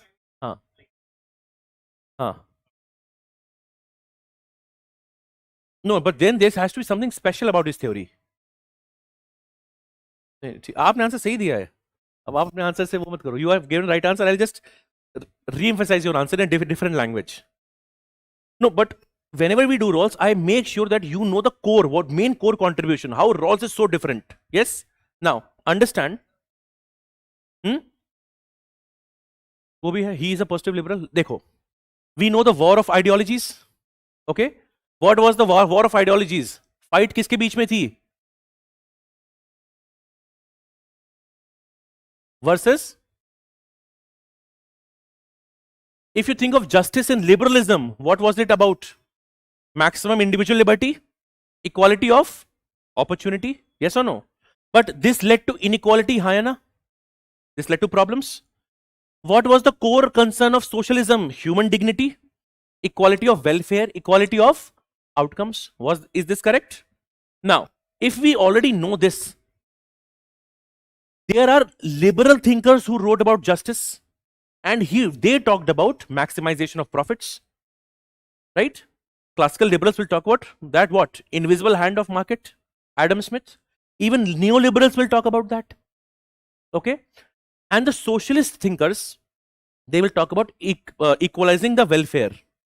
Rawls will do what? Rawls will almost combine them, and he will democratize two values.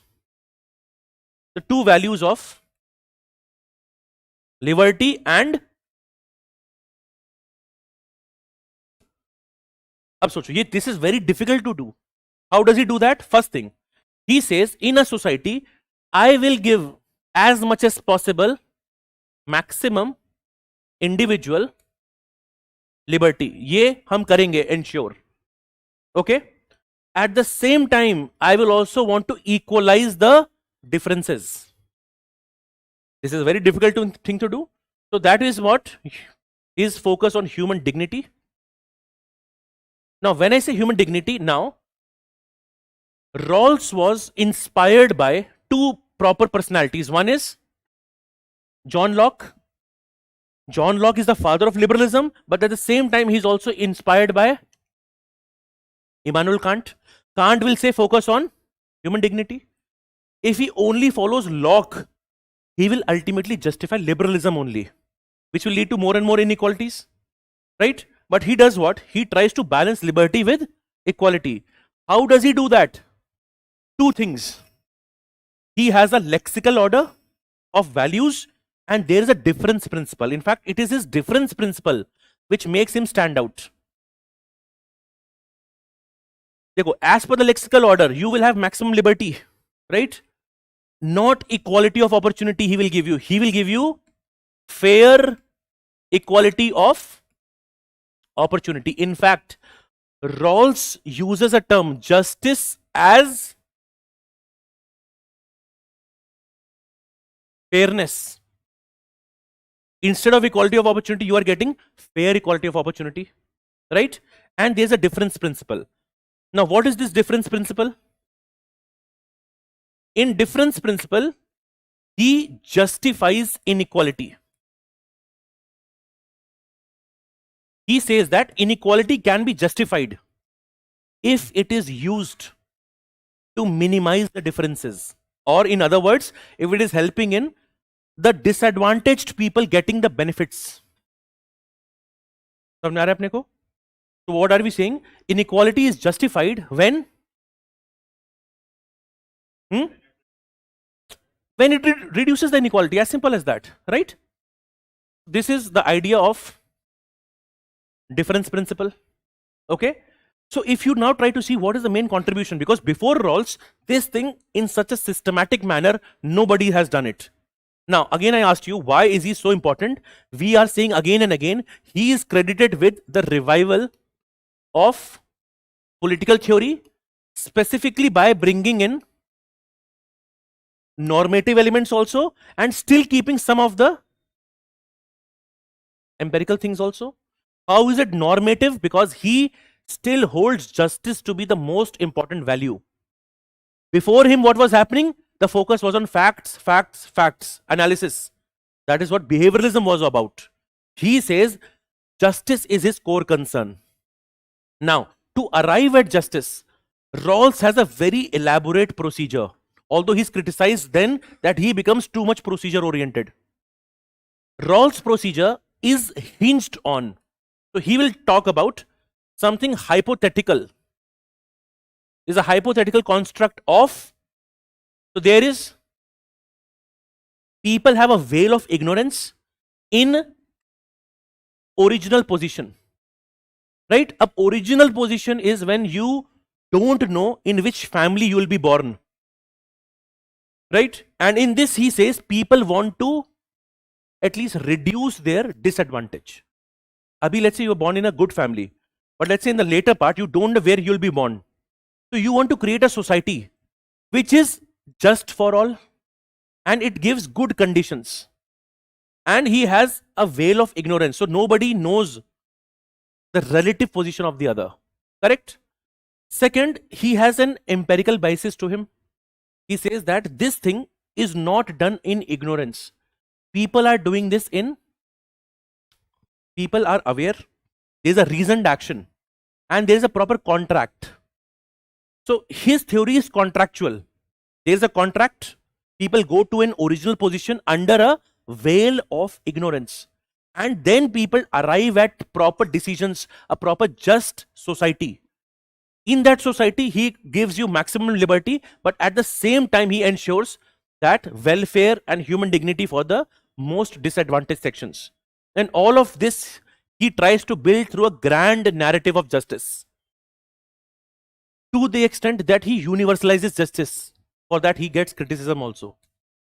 And then he changes that in his second book, that is Political Liberalism. In his second book, he changes his theory and he says that in the political sphere, you follow what I'm saying. In the cultural economic sphere, you do whatever you like. Earlier, his theory was subsuming all the spheres. But then he understands that this theory cannot be applicable to all the spheres also. That is why we saw today comprehensive doctrines, overlapping consensus. I'll tell you terms like burdens of judgment. That is what he talks about. Okay. So when I have to revise Rawls, I have to remember, of course, his revival of political theory, his commitment to justice, ensuring normative as well as the empirical methods, having a robust procedure. Of course, this can be criticized. Amartya Sen says that there can be nothing like an original position of veil of ignorance.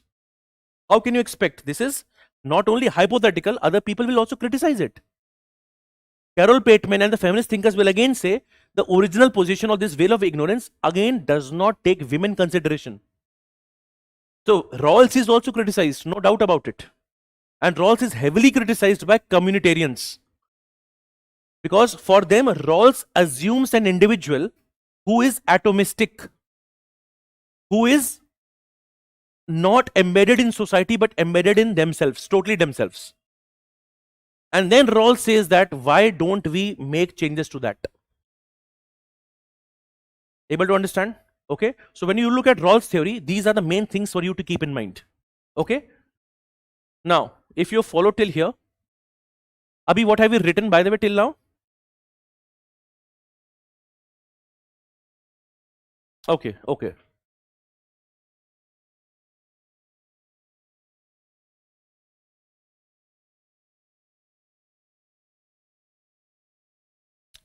Write few points and then we will make something like this. Pehले लिखो. लिखो Rawls grand theory of justice. Rawls grand theory of justice revives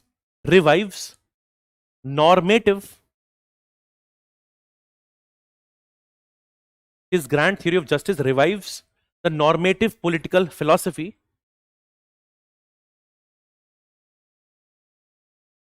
It revives the normative political philosophy. According to Rawls, this is a very important quote of Rawls. If you can remember, it will be even better. According to Rawls, each person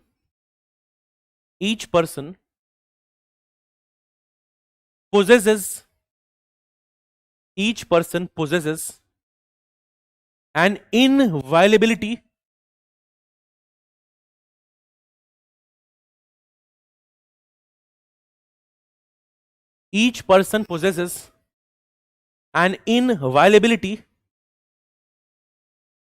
founded on justice, inviolability founded on justice, that even welfare of society cannot override.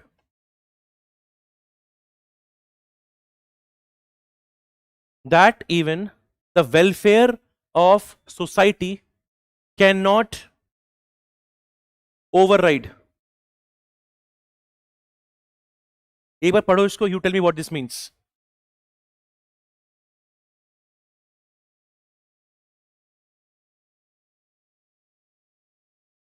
Read this quote and you tell me what it means. What do you think that it means?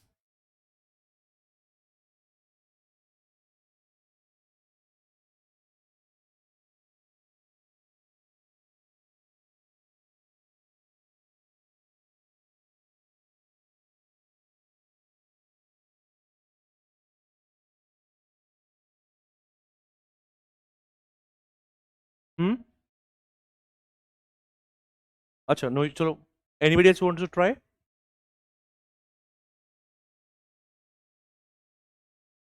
That is also okay, but again, sorry. Very good. Individual is prior to society. Everybody possesses an inviolability that cannot be violated. So you cannot give that we are going for collective welfare, and in that pursuit you do not allow individual justice. So इसमें क्या है? Every individual is important. The moment I say every individual is important, his theory, that is why it becomes anti utilitarian. तो after this quote लिखो, Rawls theory is anti-utilitarian.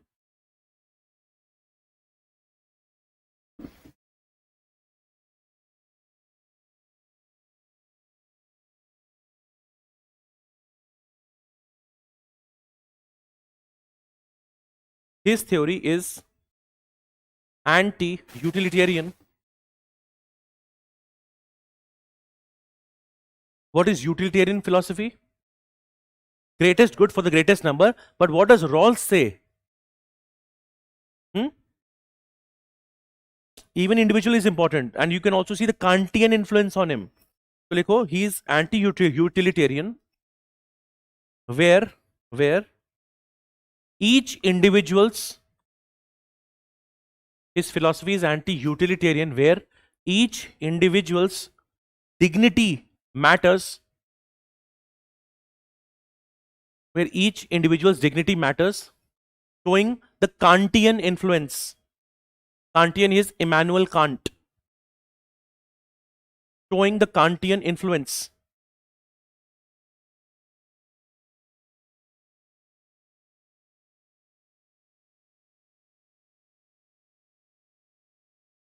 Okay, next देखो, his theory is both procedural and distributive. अभी के लिए लिखो, I'll tell you what this means very shortly. His theory is both procedural and distributive. Full stop, right? Inverted commas में. In a just society,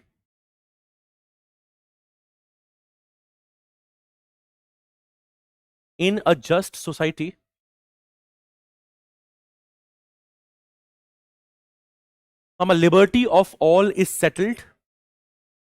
In a just society, liberty of all is settled, and rights are not subject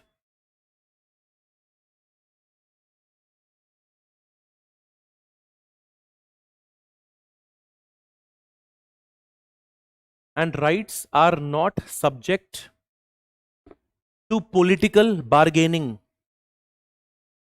Rights are not subject to political bargaining.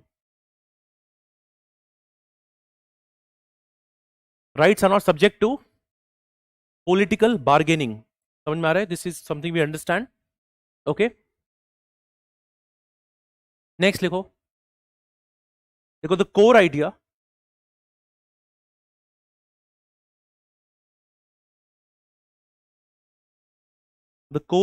of Rawls is justice as fairness. The core idea of Rawls is justice as fairness. Full stop लिखो. Justice is the first virtue, ... The core idea of Rawls is justice as fairness.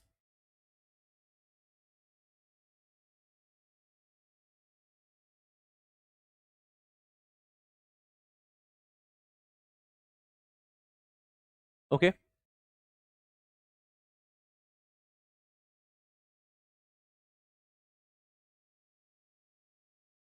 Now write a heading, Rawls methodology.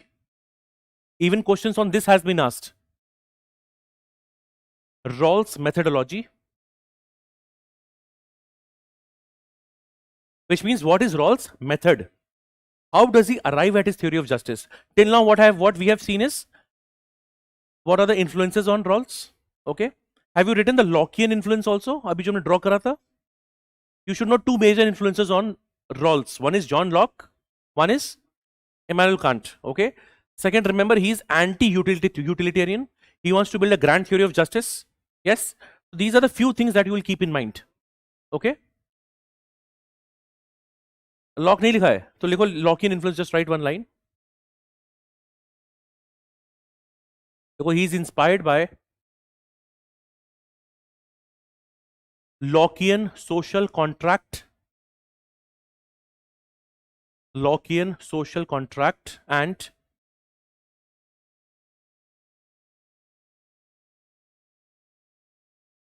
the focus on individual rights. focus on individual rights. Lockean contract and focus on individual rights. Now, when I do the methodology, this part again is going to get highlighted, right? How is contract ultimately is more important. Okay. Now, when I look at, okay, पहले make something like this, very simple, Rawlsian methodology, and I'll be expanding on each pillar.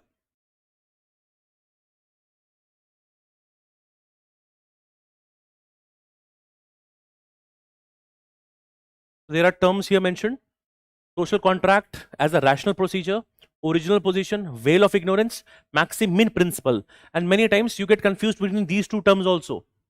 What is original position? What is veil of ignorance?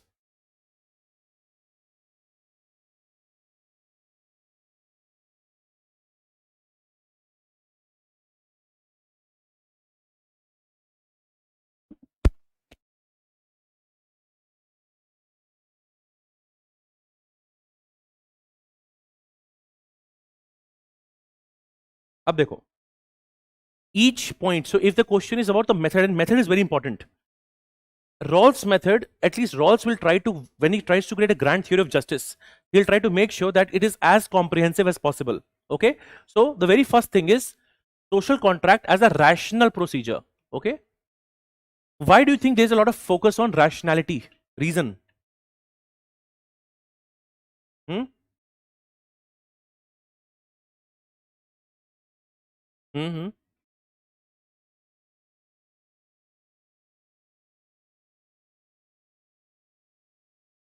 Right? Even that is correct. But now you extend this logic. The first is Rawls assumes all these individuals who are in an original position under a veil of ignorance. They are rational. Okay. What does rational mean? That they will not take an arbitrary decision. Second, he wants to arrive. Remember, his core goal is what? End is what? Grand idea of justice. A universal idea of justice. If the universal idea is based on irrationality, nobody is going to accept it. So he has to prove that it is based on rational procedures. It is very pertinent on him to prove this. This is why he has such a core focus on that every procedure is rational in his idea. क्यों है? Core concern क्या है? He wants to have the grand unified theory of justice. Otherwise, other people can make a flaw here. Why do people always, let's say, why is philosopher king criticized? Because you are ignoring the law. You're putting philosopher king above the law. And any person, howsoever good is he or her, is prone to corruption, is prone to passions. Yes or no? This is also an issue that you can highlight. Okay. So first likho, first point, and I'll expand on this.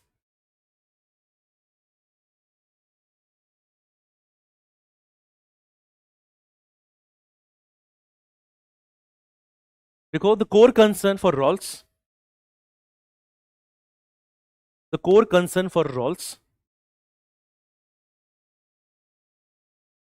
is to have a grand theory of justice.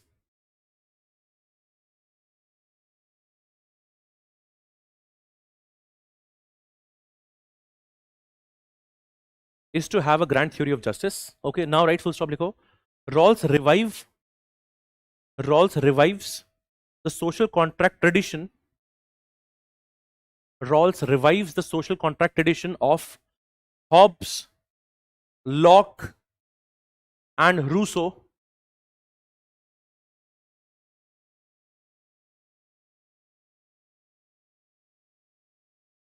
Hobbes, Locke, and Rousseau.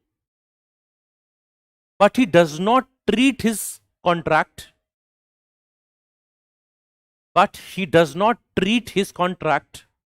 As a historical event.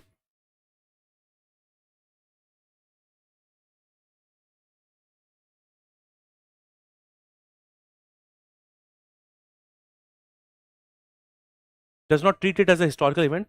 Dekho, his contract, full stop, his contract is a hypothetical. It is a hypothetical rational procedure to decide principles of justice.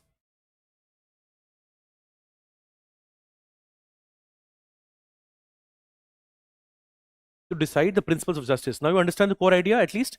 Why does he focus so much on a rational procedure? So it is not based on tradition, it is not based on culture, it is based on rationality. Earlier thinkers may have also used religion, tradition, culture. He says that the contract is going to be a product of rational procedure. Of course, what is that procedure? We will get to understand in the respective parts. Okay. Now write original position, second point.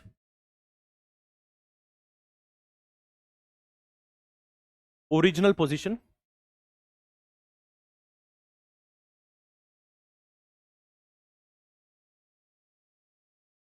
So लिखो इसमें first go. It is a thought experiment. It is a thought experiment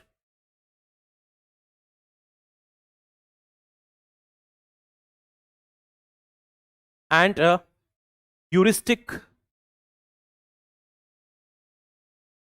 HEURISTIC, heuristic device to choose principles of justice.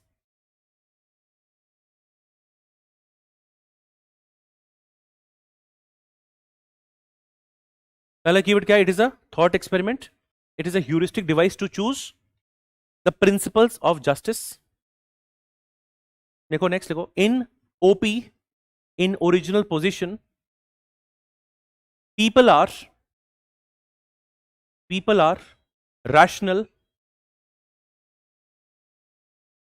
In original position, the people are rational negotiators.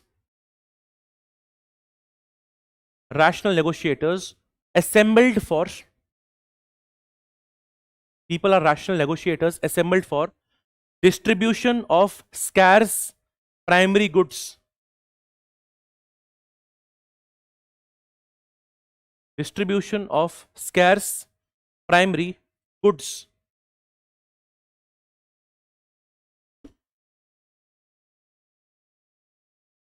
Then write, it is like a, let's say in any theory or any methodology, heuristics is like a mechanism. Okay. So in this case, he uses a simple, let's say for example, you know, state of nature. So it is just like an alternative to state of nature in the contemporary theory. Okay. Heuristic in that sense, for example, I'll say what is a good way to write heuristic. Look, write somewhere, just write heuristic, one line definition. Because heuristic is a thinking device / mental shortcut used to solve a problem. Just for example, in your mains answer writing, you think of frameworks, pestle approach. Pestle approach is a heuristic device. Prelims mein you see elimination, right? Extreme words, statements, वो क्या है? Heuristic device, help you solve a problem, right? So in logic study में we use this term heuristic device.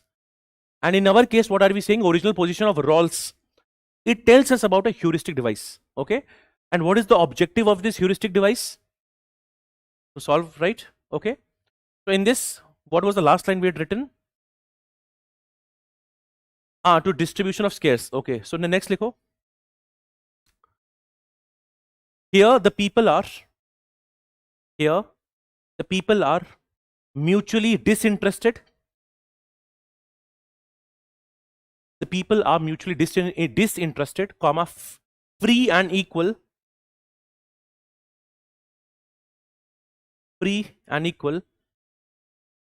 And unaware of their future social location. Unaware of their future social location.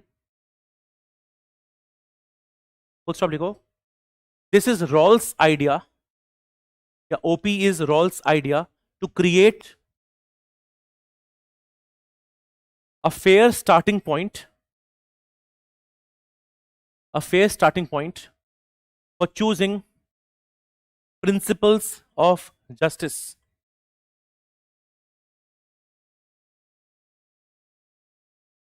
full stop, लिखो this is Rawlsian alternative. This is the Rawlsian alternative to the state of nature.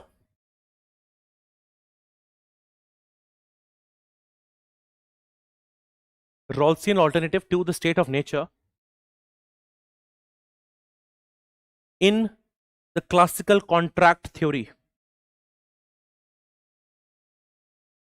In the classical contract theory. Okay, we're doing original position in slightly more detail because you can even expect a 10 marker directly on this original position. Ab likho baith ke. Okay, we've already seen one question on this. Now first is I have explained it to you. I have also compared it. You can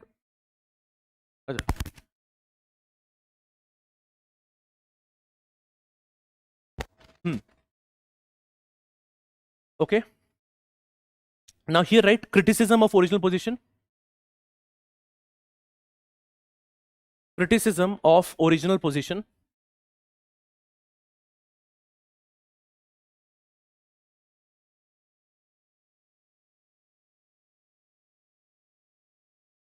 Criticism of original position. Now according to you what will be the criticism of this? Kya hoga? Dekho, whenever you get confused in Rawls, two things always will be there. One is communitarian critique, second will be feminist critique. Feminist critique will go with almost all the other ideologies also. Okay, if you look at feminist critique, what will be the critique of original position? The theory is almost male centric, does not give voice to the females, does not have that contract. And again, that is why they say instead of a social contract, what do they demand? Sexual contract. Do we recall this? Okay, so at least two major criticisms you should know. First, right? First, likho, feminists. In the bracket, write Susan Moeller Okin.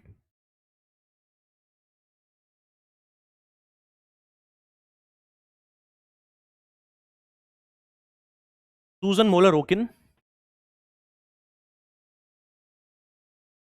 calls it male centric. Susan Moeller Okin calls it male centric.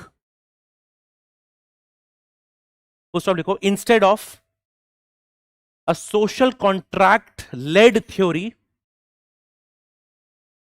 instead of a social contract led theory, comma, feminists argue for a sexual contract.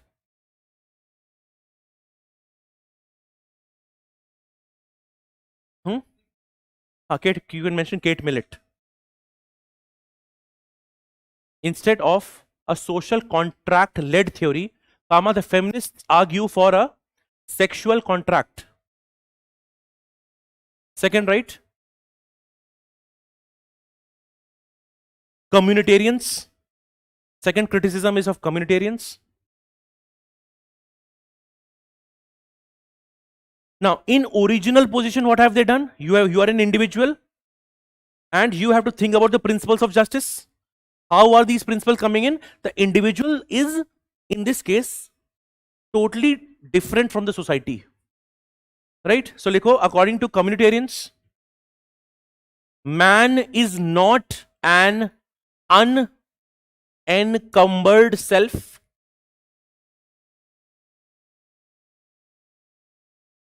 Man is not an unencumbered self, but is a situated self. Man is not an unencumbered self, but a situated self.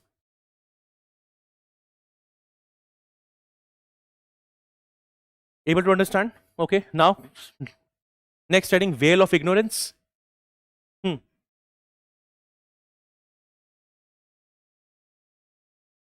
देखो, you know what is state of nature? What is state of nature? Does it really exist? No. It is also a hypothetical construct that how the society was when the state was not there. Here also, when the state is not there, he says he is a contract theorist, but he goes into original position. The original position is the same like state of nature, but he does not use the term state of nature. He gives it original position to arrive at the principles for justice. इसलिए हम बोल रहे हैं it is the Rawlsian alternative for state of nature in the classical contract theory. Contract theory में the main dominant, when I look at Hobbes says there is a social contract. Why there is a state? Because life in state of nature is nasty, poor, brutish, short. याद आ रहा है हमें? Right? That is the meaning of it is an alternative to what did I say? It is alternative to state of nature. Okay. Next come to is veil of ignorance. Veil of ignorance.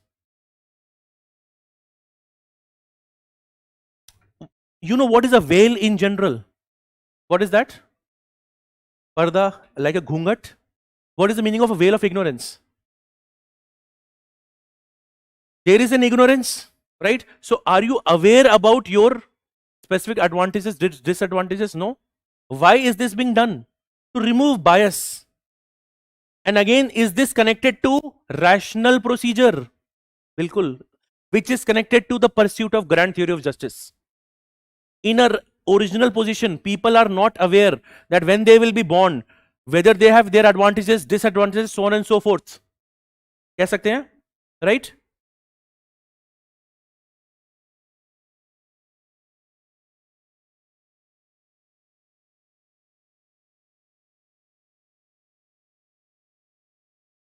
Okay. अच्छा जो भी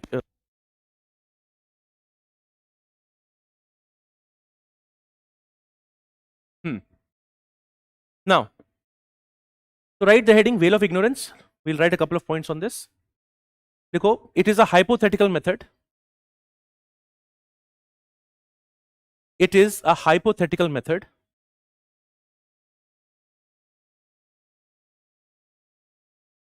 used to arrive at principles of justice. Hypothetical method to arrive at the principles of justice. अब लिखो, it deprives rational people of all knowledge. It deprives the rational people of all knowledge of their personal and social characters. It deprives the rational people of all knowledge of their personal and social characters. First of all, it is a fair and an impartial view. It is a fair and an impartial view to prevent arbitrary facts. To prevent arbitrary facts which can influence decisions. Which can influence decisions. अब देखो फिर से, in a veil of ignorance, these rational people are not knowing, or they have no knowledge. If they don't have any knowledge, they'd have no assumptions, which means they would not have a bias, right? If somebody already knows they'll be going to, or being born into a, let's say, rich family later on, their outcome is going to be biased, yes or no? Right? They will think betterment of the rich. Now you don't know whether you'll be born to a rich family or a poor family, in which part of the world, whether there's a democracy, there is no democracy, right? So you would want to maximize your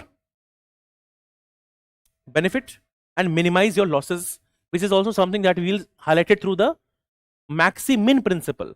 So if you look at the veil of ignorance, right? इसमें लिख लो, last लिखो, behind the veil, people don't know their RRCSP. ठीक है, Article 15, race, religion, caste, sex, okay, all of that. So people are not aware of this RRCSP but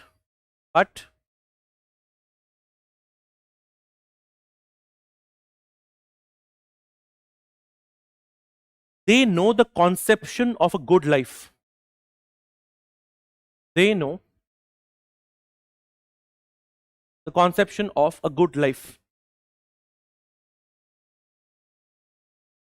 So hence, VOI, veil of ignorance, ensures.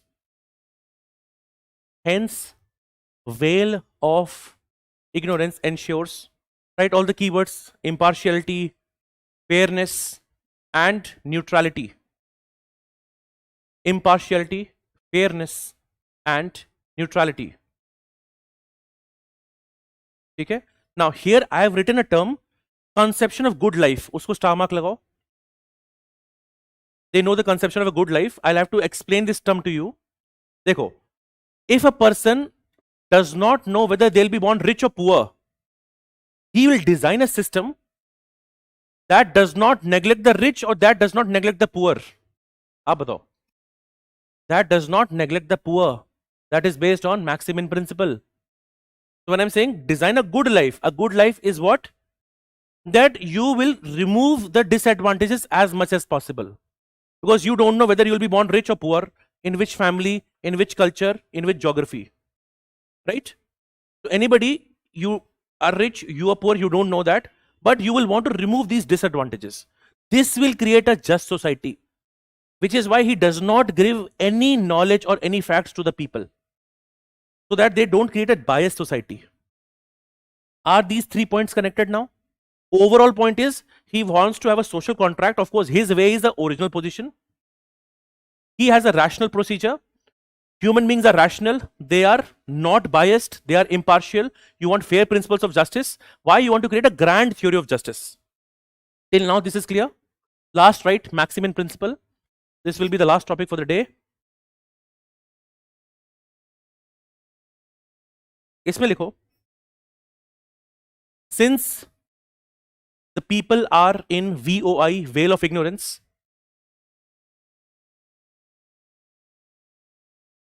since people behind the veil of ignorance don't know,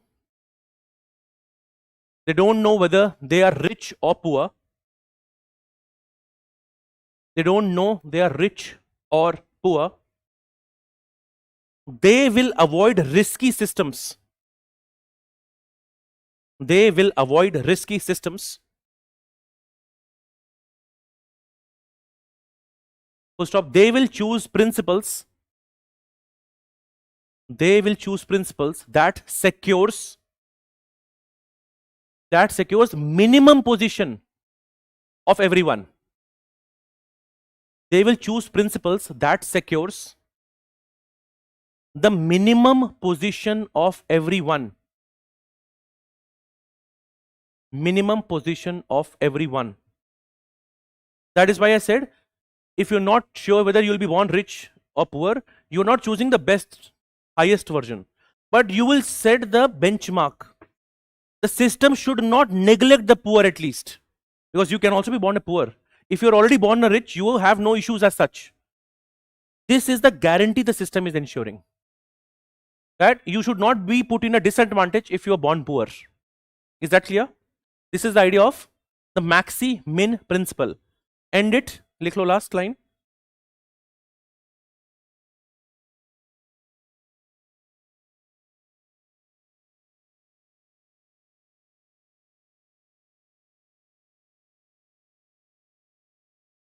तो लिखो max, लिखो just max. Maxi-min, I'm just telling you what is max and min. Right? Max in the bracket, right? If advantaged,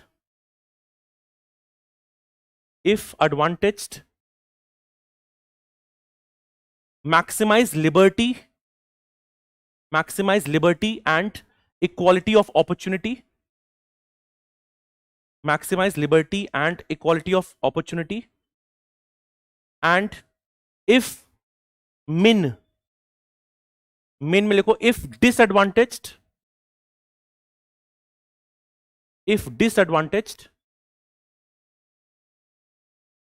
minimize sufferings.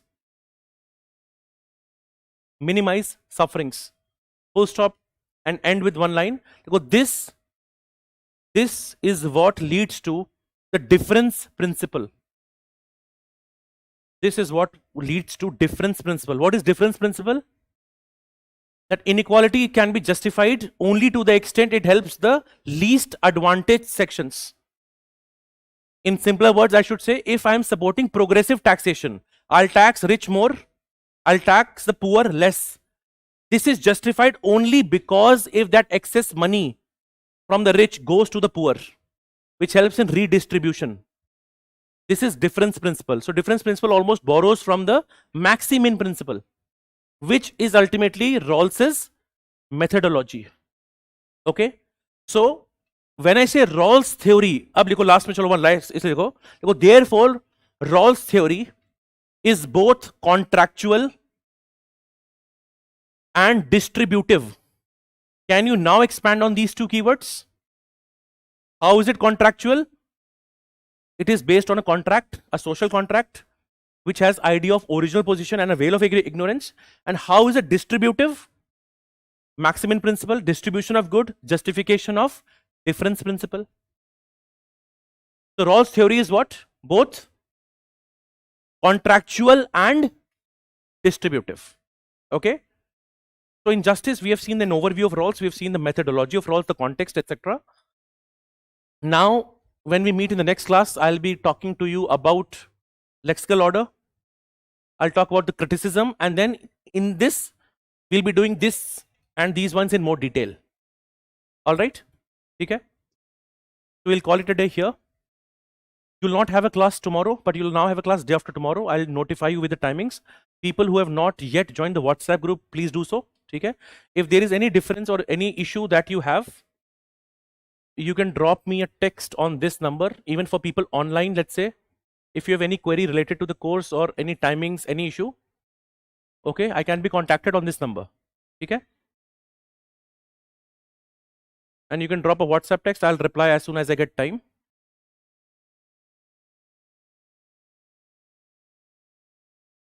Okay?